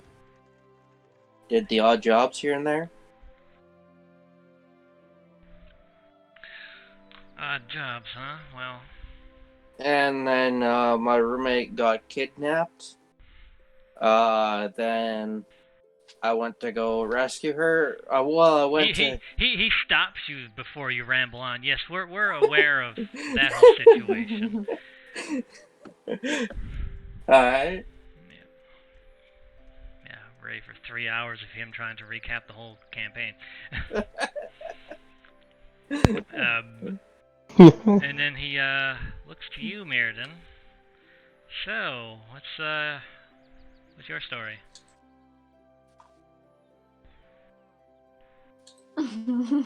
Mirrodin kind of just shrugged. Nothing special. As a young man, I was raised by the druid, or by a druid clan, and they treated me well.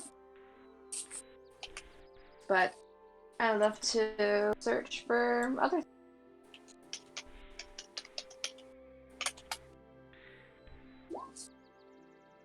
I do. I mean, that's if you want to, yeah. Oh shit! Roll if you want to hide things about your story. Just roll deception. Oh! That's... He Goddamn. Still just barely beats you by 1. This is the first time I've ever seen that happen in favor of me. Wow. In any D&D Goddamn. campaign. Oh. Oh my god, he beat a nat 20. You just go complete poker face, and then it's just like, it's just slapped right off you mentally.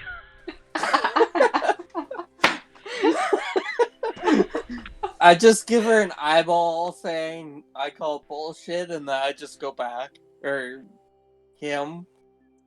Sorry. Well, Watts, he's like, well, I have an interesting story about all 3 of us, how we met originally. It all started back on an island far out in the middle of the ocean. I wound up shipwrecked. Sarah already lived on the island, and Ronvald had a personal vendetta against a certain man on that island. But when we first grouped together, it was back, we were trying to figure out the problems of Rize Island. We discovered a tomb hidden within a large skull-shaped cavern at the end of the river stretching across the island. We had to build a raft just to get there. Once we did, we found some very scary things from the past. The thing that was the most frightening was in the burial chamber, there was a death knight. But the death knight itself was not the thing that we were scared of. It was the person bringing it back from the dead. Now, I don't know how many of you know, or how much you know, of the Jesters of Chaos, but we met one of them. One that I have a personal grudge against still, but that's a different story. Anyway, the Death Knight wasn't at full strength, as it was sealed in a silver coffin filled with thousands of silver coins. Bickley, you know nothing. Yeah, I know. Yeah. In fact, well, I mean, the Jesters, you've probably heard someone mention it at one point, but you don't know anything about it. It had nothing to do with my daily life. I didn't care, basically. Yeah.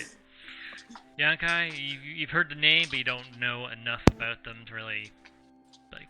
Don't know diddly about them, got it. There you go. you know the name. That's it. It's like every song I listen to. Exactly. What about Mirrodin? I really don't even would know. No, probably not. Once we thought it was down for the count, the jester appeared out of thin air and swept the death knight away with it. Turns out killing an ancient undead paladin isn't so simple. It was held back by years of silver suppression. It took everything we had, plus the effects of a well of Yggdrasil, just to take on its weakened form. But we all managed to get through it and became closer because of it. Plus, there was some sweet loot in that burial chamber. I mean, we stripped that place clean. We went back and took the coffin, the silver coffin that it was in. We're using it as a bathtub right now. A bathtub? Yes, bathtub. But... Oh. No, it's okay, fair enough. I mean, we cleaned it. Fair, okay, no, I get it. Fair enough. As like he mentions the bathtub part, Ronbolt comes back out with a large pot of something smelling really good. Places it down.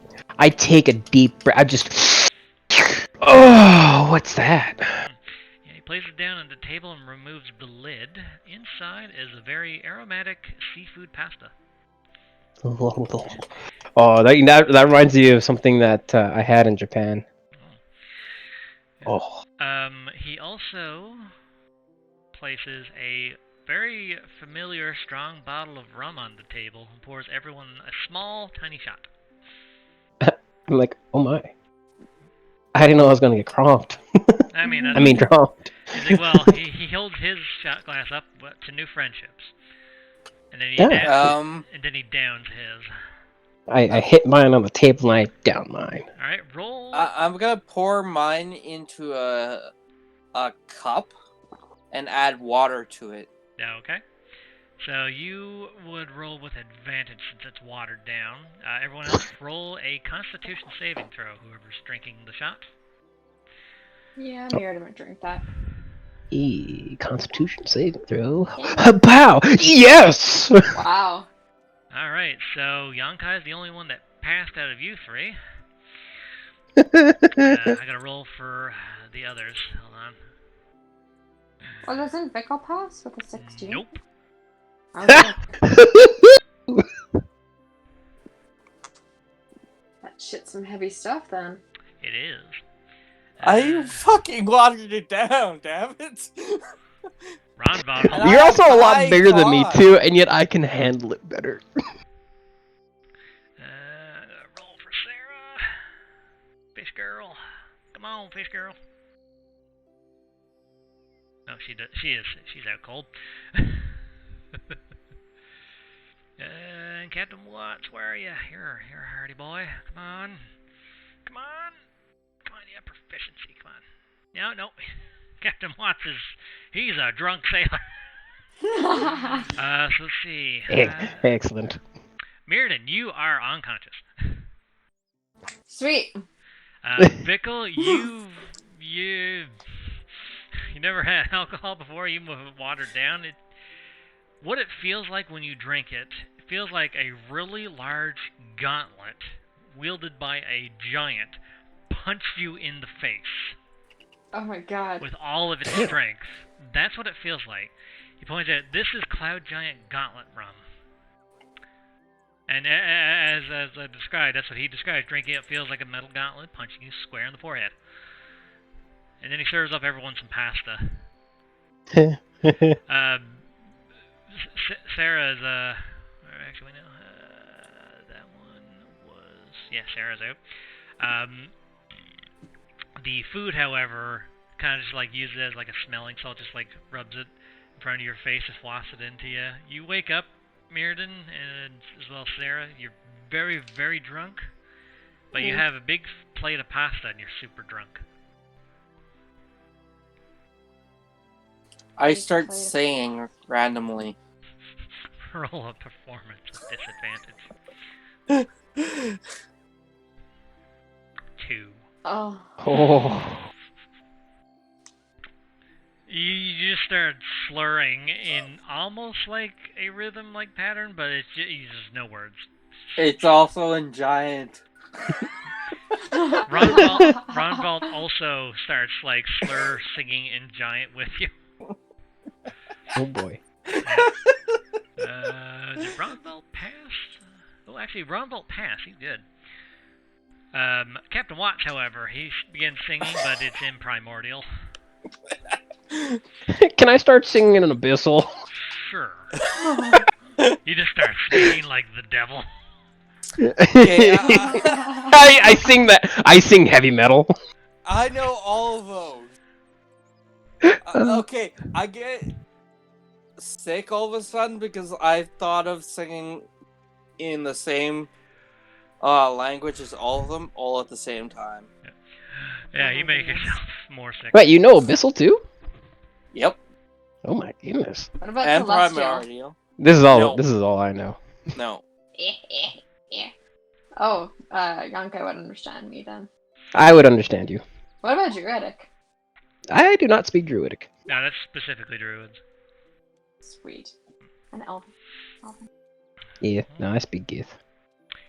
You both singing Celestial. It sounds like, church choir. I alternate between celestial and abyssal. Start singing to sickness. That's like doing a Grigori chant, only That's trying to summon a demon. Yeah. Yeah. So the only ones not drunk is Ronvalt and Yonkai. Huzzah. Anyway, Ronvalt begins. Well, as you're eating and getting some of his cooking, it's really fucking good. It's got deep fried shrimp in the pasta. You also notice like a bit of like diced up lobster meat, and there's also like some dipping sauce in case you want to dip the seafood itself. Wait, so they're eating, like, we're eating while we're drunk? Yep. Yes. Okay. Well, it was just a shot to go with it. Like, you're not, like, heavy drinking. It's really strong, so it hits you really hard at first, but, like, it goes away after a bit. Okay. That's also my first drink ever. Mm-hmm. You're a man. Your chest gets hairy. All of a sudden, whoa, where's this coming from? I, like, lower my shirt. Got one single My cue. vest, all of a sudden, hair starts plopping up in front of everyone. You got Chuck Norris chest. But anyway, as you eat, Ronvald begins explaining the situation with Lucius Temple, and from what she's getting at, it sounds like it's going to be a very long trip. Okay. Someone dropped something in the background. It's like, oh fuck. Bing. she No, that dropped was her me. fork. Oh, Yeah, damn, that's screw even you. better. Like it's going to be a long trip. Fuck, what? Dropped your shotgun. I got a toy air gun and I'm like fooling around with it. So Hey. Stop playing with your gun.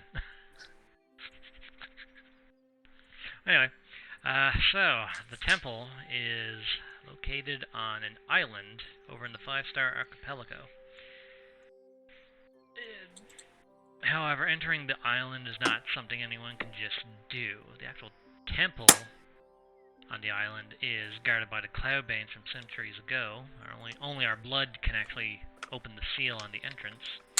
I'm like, our blood. Oh, right, you are Cloudbane. Yes. We're Cloudbane. Well, my father is still the idiot that runs the place, so... I'm like, wait a minute, I didn't know that. Wait, what? Yes, my father. Oh, Rufus. I met your brother and sister. Oh. I mean, Ronvi and Ravain? They actually took me to meet your father. You didn't meet my other sisters, did you? I know. He didn't know you had other sisters. Well, you'd know from meeting them. One of them's kind of a bitch. And the other one's orc, like me. Oh. Yeah. Fair enough. Yeah, you didn't meet any of them. No. So only our blood can open the seal on the entrance. Then there's a special prayer and ritual that must be performed to summon her to this realm. However, before all that, there is a trial that one must go through to reach the temple deep within the island. And there's getting to the island. On this ship, it'll take about 2 weeks to get there. Then however long it takes to do whatever it is we need to do. And then another 2 weeks to come back. Now that's assuming there's no obstacles in the way. But that's At least a month to 2 even. Okay. a month to 2 months away from Rune. Mm-hmm. So it's gonna be a long ass trip. Do you guys have anything you need to do before we set sail, or? Well, I mean, my boss is kind of asking me to do this, so it's technically gonna be on the job for us.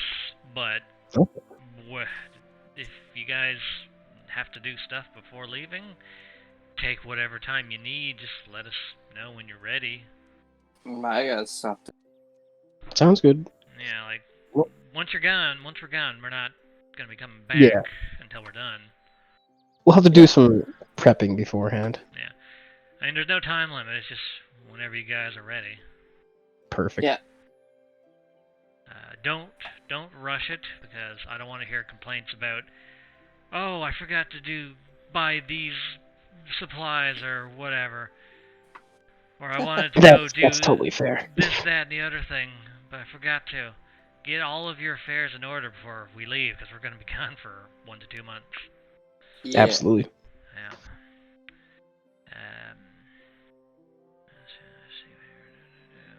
I'll have to go do some jobs for the Heroes Guild there, build up some gold so I can get us some supplies. Yeah, and I mean, we have enough room for a crew of 10.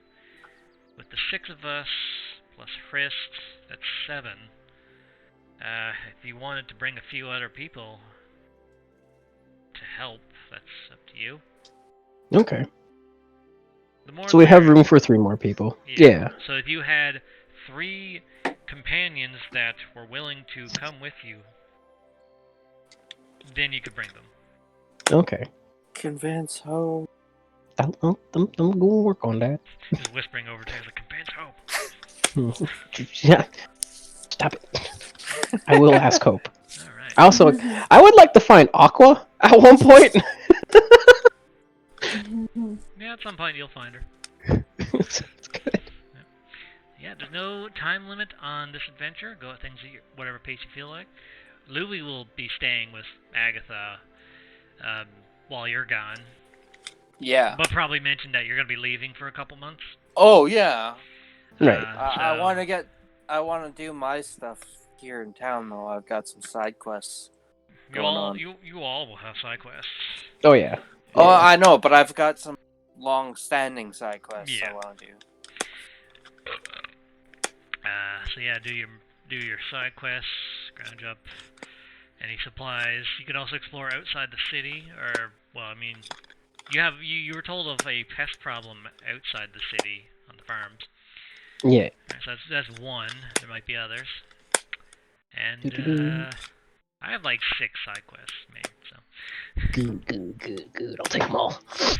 I mean, that's the intent. Good. Also, well, I mean, they're gonna let you stay here on the boat tonight. Yeah. So you have a place to rest, and we'll end session at that. Okay. But you guys are homeless for the time being. Yeah. Still working that out. Yeah. So like, either get your own individual places or pool together for a big place, whatever you want to do. Yankai poor.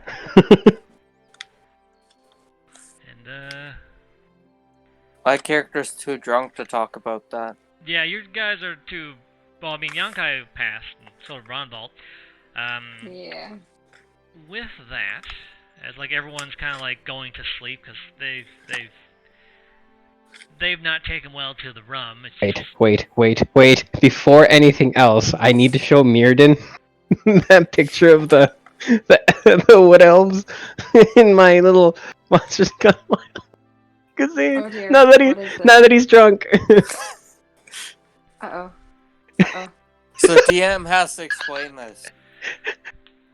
So, sorry, you were laughing too much. I couldn't quite understand what you said. Okay, so hold on. You know the thing that I bought from the book in this. It's the fall seasonal issue of Yes. Monsters Gone Wild. I'm going to show Mirrodin now that he is drunk. Oh my. What is it?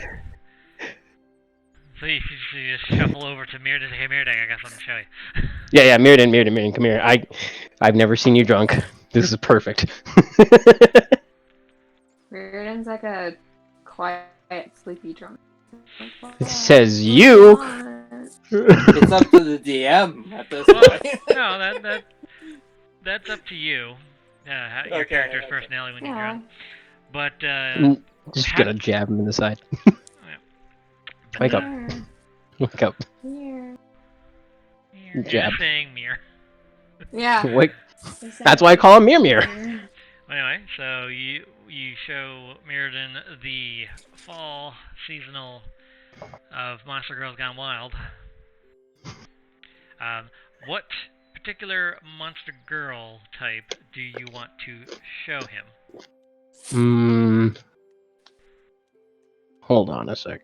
Hold me. Oh, give it a sec. Oh, what taste would Send it to Discord. Send porn.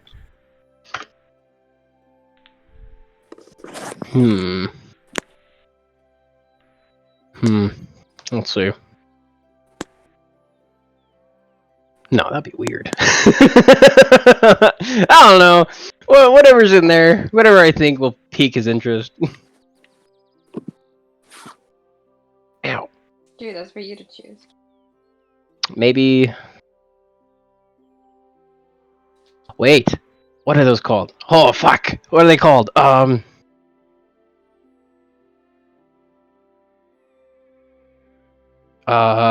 is it called? I know what it looks like. It's fucking. Describe it. That's easier if I just show a picture. Well, if it has any nudity, I can't put it on a YouTube video. That's fine. It's not gonna be. It'll be mellowed out a bit if I can find it. Well, I won't pop it up. Oh, that's the name. It's I don't know how to pronounce it. I'll just type it in.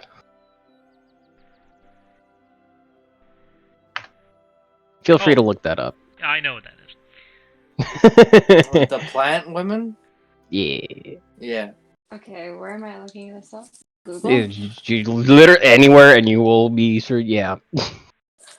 Am I gonna need to like bleach my eyes after this, or? I don't know, maybe. Oh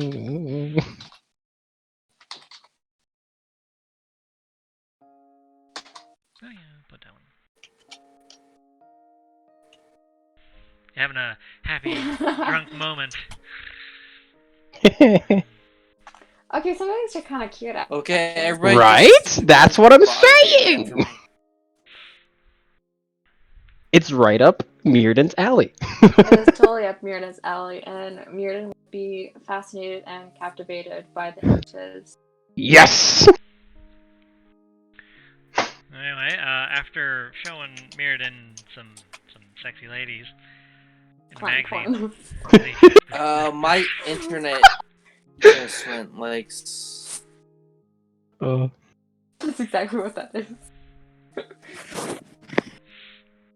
Anyway, as the night goes on and everyone's going to bed, Yankai, you're approached by Ronvalt, who kind of wants to talk to you about some stuff privately. Oh, okay.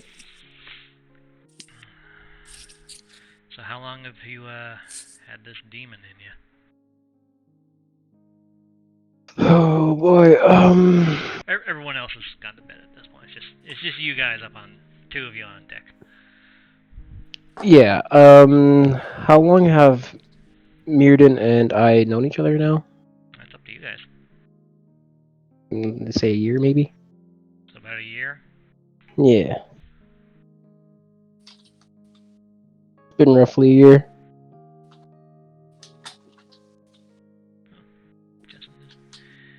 Internet's a little wonky. About a year. It's been, I think, under a year for me ever since I had you pulls out his greatsword. What is Justin? Oh. Oh, his call's still trying to reconnect. Hello. Hello. Hello. I'm back. Okay. Yeah, Vickle's gone to bed at this point. Same with everyone else because they're a bit too drunk. And Yonkai and Ronvald are having a one-on-one moment here. It's been a little under a year for me. He pulls out his great sword, and you notice. So this great sword is obviously not a normal great sword. It's get the item description here. Ooh. Right. It has an ivory blade with mithril dust used as a polish. Oh my god. The hilt is made out of a giant's finger bones, and the handle is carved from a giant's femur. It's fucking gigantic. Ooh. Wrapped around the handle is straps made out of a giant's beard hair. The pommel is made out of the knuckle bone of a giant. You get the sense that this thing is giant themed. You don't say. Yeah, the blade is also much, much larger than a greatsword, making it normally impossible to wield for a regular person. Right. Yeah, he points to on the... Where was it placed? I remember if it was along the Ow. edge of the blade. Yeah, right where the blade and the hilt kind of reach. Yeah. There's a white gemstone embedded into it. Okay. Yeah. He points to the gemstone. This is my great ancestor, Oh. Skygant, Oh. Cloud Giant King. Okay. And he extends, as he's holding his sword in one, like resting on his shoulder. He wields this thing with like no problem. Right. But as he's resting on his shoulder, he extends his hand out to shake yours. I'll take his hand and I shake it. Roll a wisdom saving throw. Do.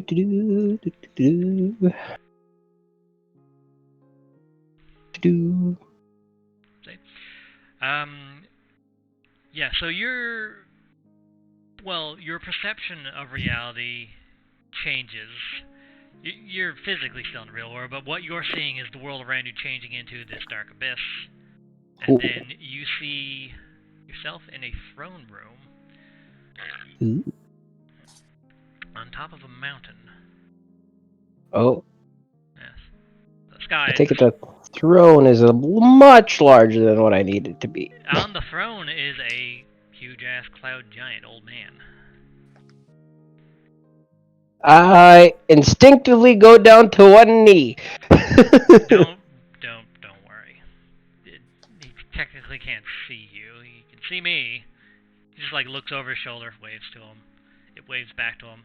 He's just showing you basically the inner world of this sword. The gem is the soul of... Points to the sky giant. Okay. Yeah. Huh.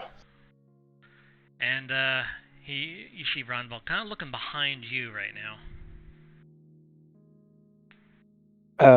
I'm like, can you see him? Well, I take it he sees me. Yeah. Behind you is Biking. Well, just a giant floating head of Biking. Bike. I looked at Bike and I'm like, it's not a nasty sword. It's actually pretty cool. Biking is dead staring at Skygant, who is also dead staring back at him. They can see each other. Au contraire, my friend. Biking said nasty sword. Nasty sword? Yeah, Biking did. You see Skygant kind of like rise from his throne. He is like 35 feet tall. Holy fuck. Yeah.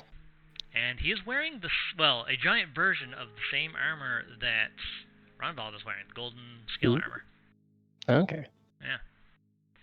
And he's wielding a longsword, not the one that Ronvald has. This one's his own personal sword. Hashtag shiny. Yeah, hashtag shiny. Right, 2 golden boys. Anyway. And, Skygant doesn't speak, but he points his sword, and just this golden flash of light kind of like flashes off of his armor in the direction of where he points the sword at Bikeen. You see Bikeen being like suppressed downwards by the flash of light. This pleases me. Start laughing. And Bikeen goes silent, and you feel this emptiness where Bikeen normally fills. He's still in you. Like you just have basically it's like hanging up the phone and then blocking the number. Fuck. Just a bunch of stress lifted. Yeah. You go back to the deck ship, the deck of the ship, and like. So it took me a while to get used to having to interact with Skygant. If you couldn't put 2 and 2 together, he points to the gem. This is his soul. How do you think I had to get a soul gem of him? Fair enough. He seems like he's talking about it, but he's not like going completely open with it. It's still a bit hard for him to talk about. Tender. Yeah, it's a soft thing for him to talk about. Yeah. Skygant is... He wasn't never was, I don't think. Sorry. He was never a good person, from what I knew. The things he did, and why I hunted him down. My whole life was just revenge, to hunt him down and get revenge on him.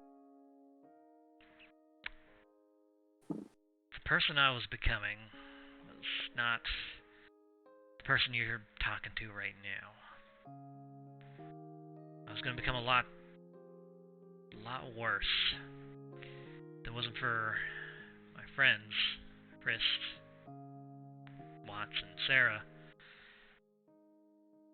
I don't think I would have become the person I am now. I think I would have gone down that darker path. Oh no. It's always nice to have friends and family around. He looks at like the table you're all sitting at. I think you've got a good few friends that'll keep you on the right path. Sorry to interrupt. All I could think of was Lightkin from Death Note. The way he becomes. Yeah, you're also asleep. Yeah, I know. I'm asleep right now. This is out of the box. Mute myself. Yeah, stop interrupting tender moments. He readies his sword, but he puts it back on his back, and on his side he draws 2 mithril swords. Ooh, pretty. If we're gonna be on a ship together, I want to see what kind of person you are. Oh no! Am I fighting him now? Yeah. Well, right. He's challenging you to basically a duel. I don't have any of my stuff. At this point, you would have had like a short rest from like the meal you had and all that. Okay, good. you have your second wind and your action surge. It's a good thing your stuff is on short rest. It's easy to just say, yeah, you got it back at this point. Yes. The only thing I probably wouldn't have had was my Misty Step, but I need that. Is that short rest or long rest? Misty Step? I think it's a long rest. It's a long rest. Oh, okay. Yes, usually racial spells are long rest. But you're in a short. You're on the deck of a ship. It's not a big space. That's okay. But he challenges you to a duel. He takes his stance. He is a duel fighter. He uses a greatsword as well, but he mostly fights with 2 swords. Dual fighter and a sword and shield. This is like two-handed. I like it. Sorry, I got some shit in my eye. Okay. Oh, there's still plenty of room to teleport. What are you talking about? I know.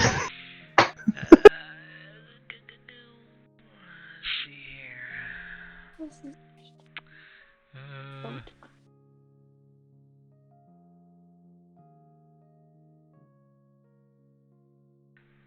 Too bad you can't really show levels in D&D or on Roll20. You're not supposed to know another person's level. What? You can There's different levels. You can figure out. Wait, what? On a book, there's different levels. Oh, I thought you were talking about like character levels or like No. NPC levels. No, like map level. It's Yeah, level design. Yeah, like you can see the ladder, the stairways on each level there. Yeah. Yeah. Mm-hmm. There's still depth, but I think she's talking about the hull and stuff. Yeah. Oh, yeah, there's definitely multiple levels with that. But you're up on deck, and he's challenging you to a duel to see the type of person you are. Okay. Okay, and I'm deciding on what. You roll initiative there when you're ready. I'm just deciding on what boss music. Pretty good. I'll go with normal battle. This is like my favorite one. It's so catchy.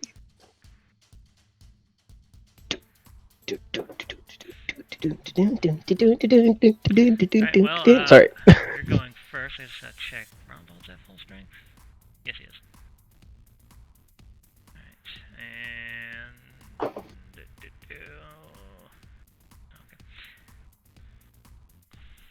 Okay, so yeah, your turn.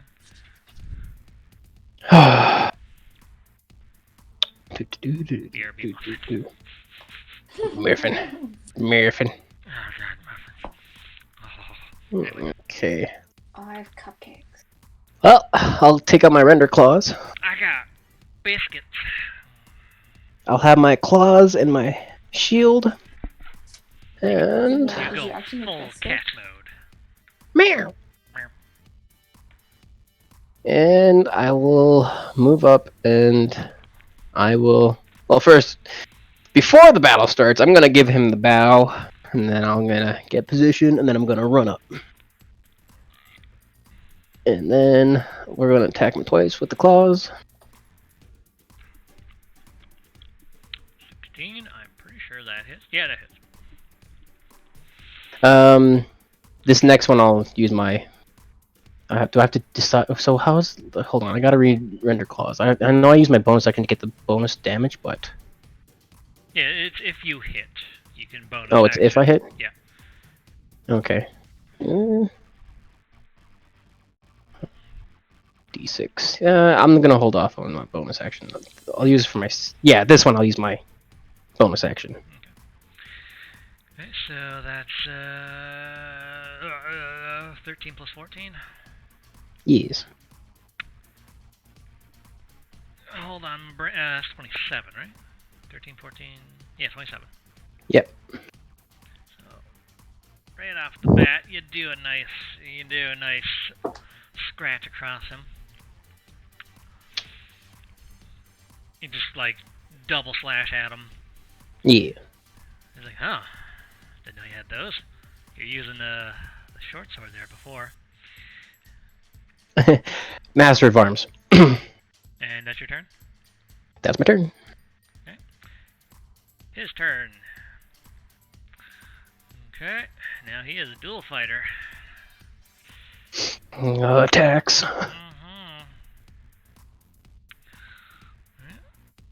So he is going to slash at you 3 times. Yeah. 14 does not hit you. No. 15 does not hit you. No. 22 hit you. That one does. Okay, you take 9 slashing. 1, 2, 3, 4, 5, 6, 7, 8, 9.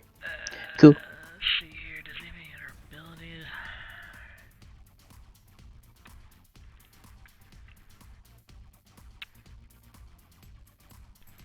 I don't think he does. Didn't he use his bonus action to attack the I third know, time? I'm just seeing if there was anything that he had a bonus effects or not. Okay. I usually just have him hit things. Okay. I mean, that's my showstopper, you know. Hit things, right? Whack. Yeah. Alright, well, that's his turn. So he hit you once. Sounds good. Yeah, no, I'll attack again with my claws. First attack. Nice. 23, that hits. Yeah. And then extra attack. Oh, sweet Jesus. Then I'll use the rend on that one. For my bonus action.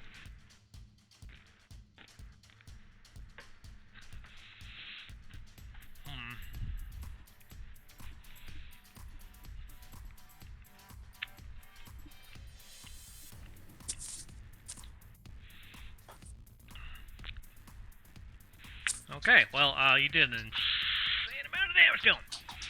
Nice. So he's going to activate his special ability. Okay. Well, when you hit him that last attack, it did get his last bit of HP. What? Really? Well, I mean, you just did 39, and then previously you did 27. I thought it was a lot higher level, honestly. No, he's same level as you. Oh my goodness, okay. Yeah. I mean, he has a lot more HP than you, but you just did ridiculous damage. Just damage, okay, gotcha. Yeah, but he is a half-orc. If you know another I know the ability. Yeah, but he has a special ability, Orcish Fury. When he uses his relentless endurance, he can make an opportunity attack with one weapon of his choice. Oh god, he's using... Okay, I'm ready. And when you hit with a weapon attack, using a simple or martial weapon, you can roll one of the weapon's damage dice an additional time and add it as extra damage of the weapon's damage type. Once he does it, he can't do it until a short or long rest. So as you, slash him, he drops his sword. It looks like he's about to pass out, but then he grabs his greatsword from behind. And he's making an opportunity attack against you. Okay. With his greatsword. Yeah. Does a 26 hit? Yes, it does. What's that damage? Hold on. So,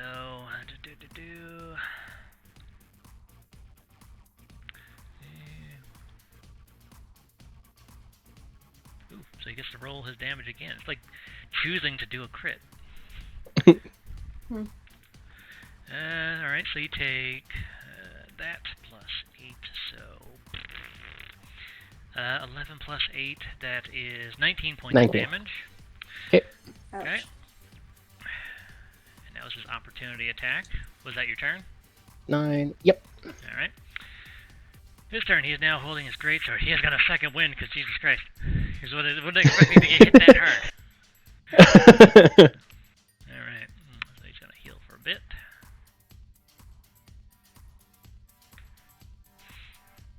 Okay, that was his bonus action. He is going to action surge.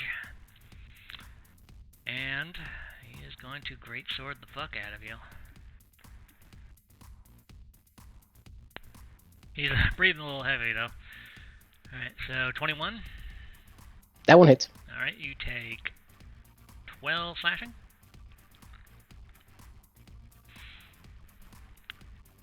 Uh, 12 does not hit you. No. He doesn't get his bonus action. No, yeah, he uses a second one. Yeah. Yeah. Another 21 to hit. That one hits. Alright, 15 slashing. I'm out cold. You're out cold. Yeah, no, I didn't get a chance to use anything to heal myself up. Wow. I didn't even use my action surge. Yeah, you chose not to. I mean, I asked if it was the end of your turn, and you could have. I couldn't. Hmm? Oh, I guess I could have used... Because remember, it was his reaction to hit you, and then I asked, is that your turn? Yeah, I forgot you can use action surge after you attack. Yeah. Yeah, no. That's my own fault. Yeah, he was waiting until he could use his orcish thing. I gave him the orky feat. So, you almost beat him.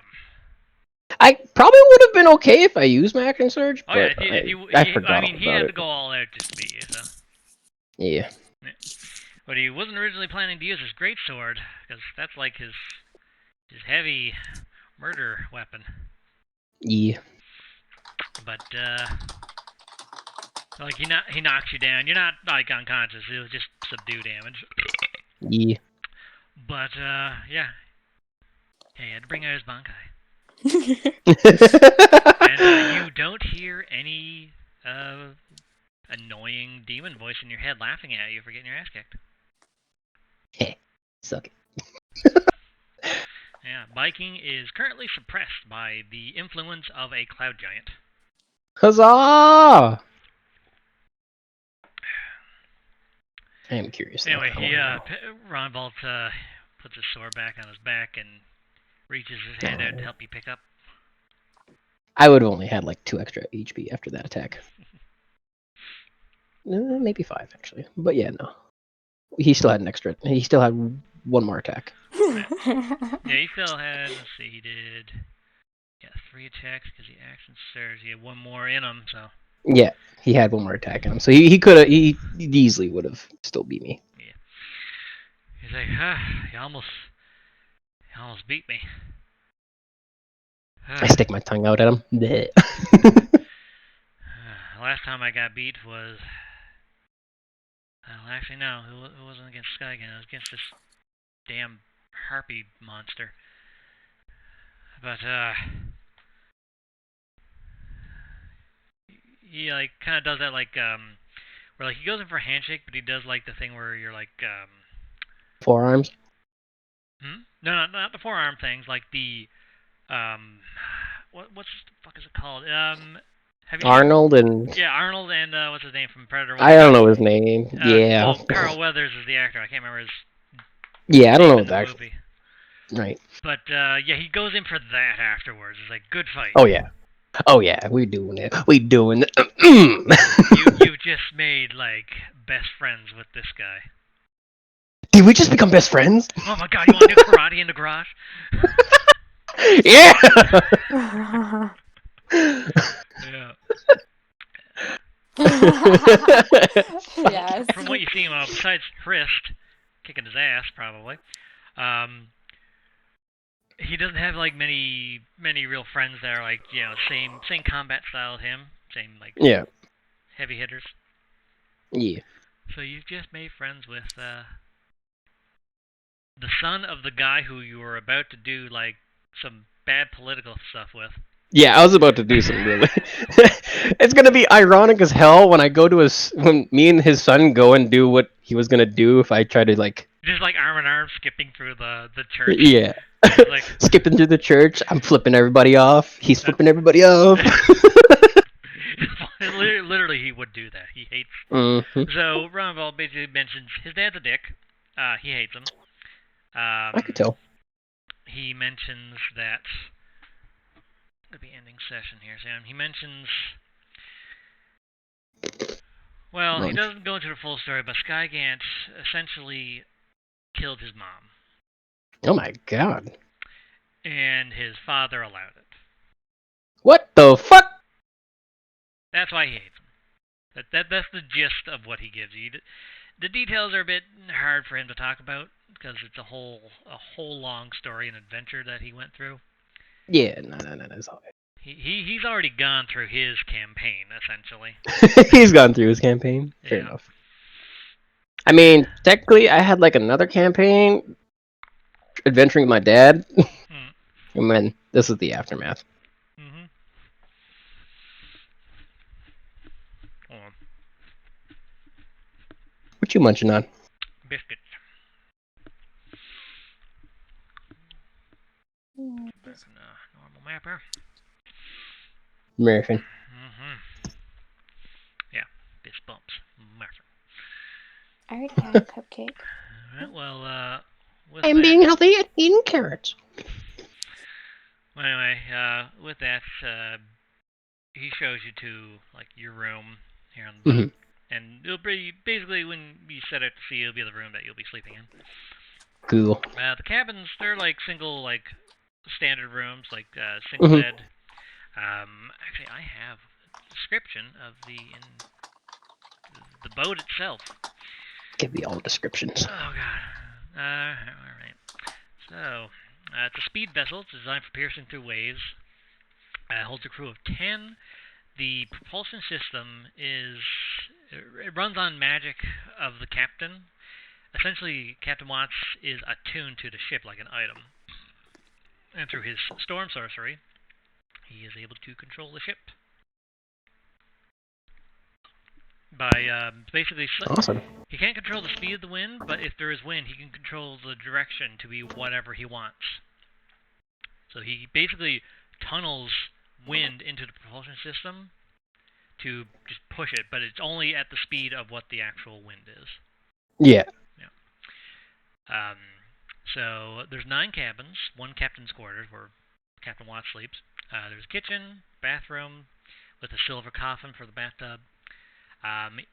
There is a good berry tree that's being cultivated by Sarah. A front flash shield. And when traveling for protecting against waves when you're traveling through like rough seas, or if you're just going really fast. There's no weapons on board, but the crew have the abilities to combat sea creatures themselves. Right. Like most of the crew is spellcasting, so. And plus, I got my shooty. So he mentions also, I mean, if things get real bad, we have Hrist. Kind of just like leans in and whispers to you, "This armor was made from her scales." That explains so much. Shut up! He's like looking around, like, oh god. Hopefully she's still in her deep slumber. So, I'm like, oh god, I'm so sorry, I didn't know. Yeah. She is one of the guardians of Rize Island. Oh. Who, well, to say one of the bad things Skygant did was take away her will to live. Oh my. Yeah. But we helped her through that, and Skygant, when he took parts of her body without killing her, he made this armor, which now I'm wearing. Oh. Allows me to always sense where she is. She's still in her room, thank God. She's also... sorry, what? It's a little creepy. Yeah. Well, I mean, she gave me permission to wear this, so... What? Then? Yes. And my sword, well, I had it built to kill Skygant. It's a giant slayer. Right.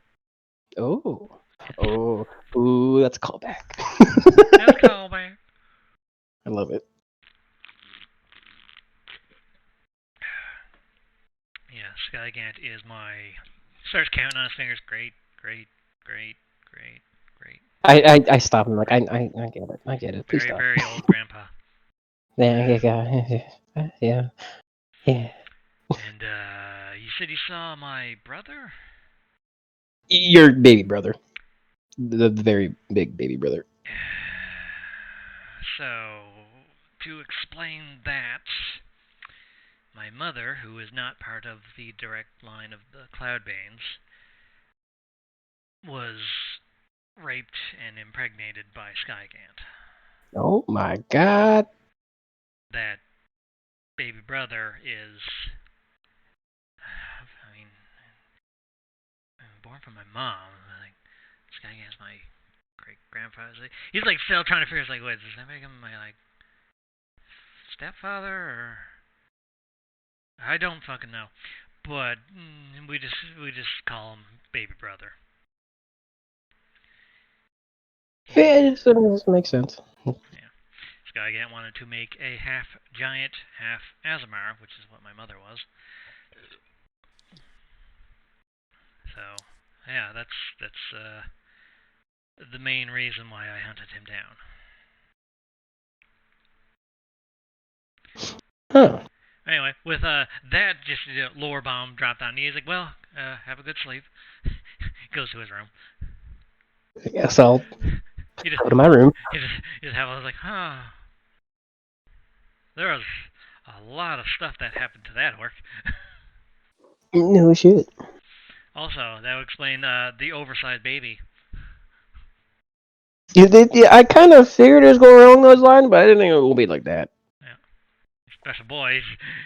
Playing with, was it Orcus and Borcus I named those two cards? Yup. He's just flailing them both around. Anyway, we'll end session there because it's 10:30ish. Sounds good. And ending recording.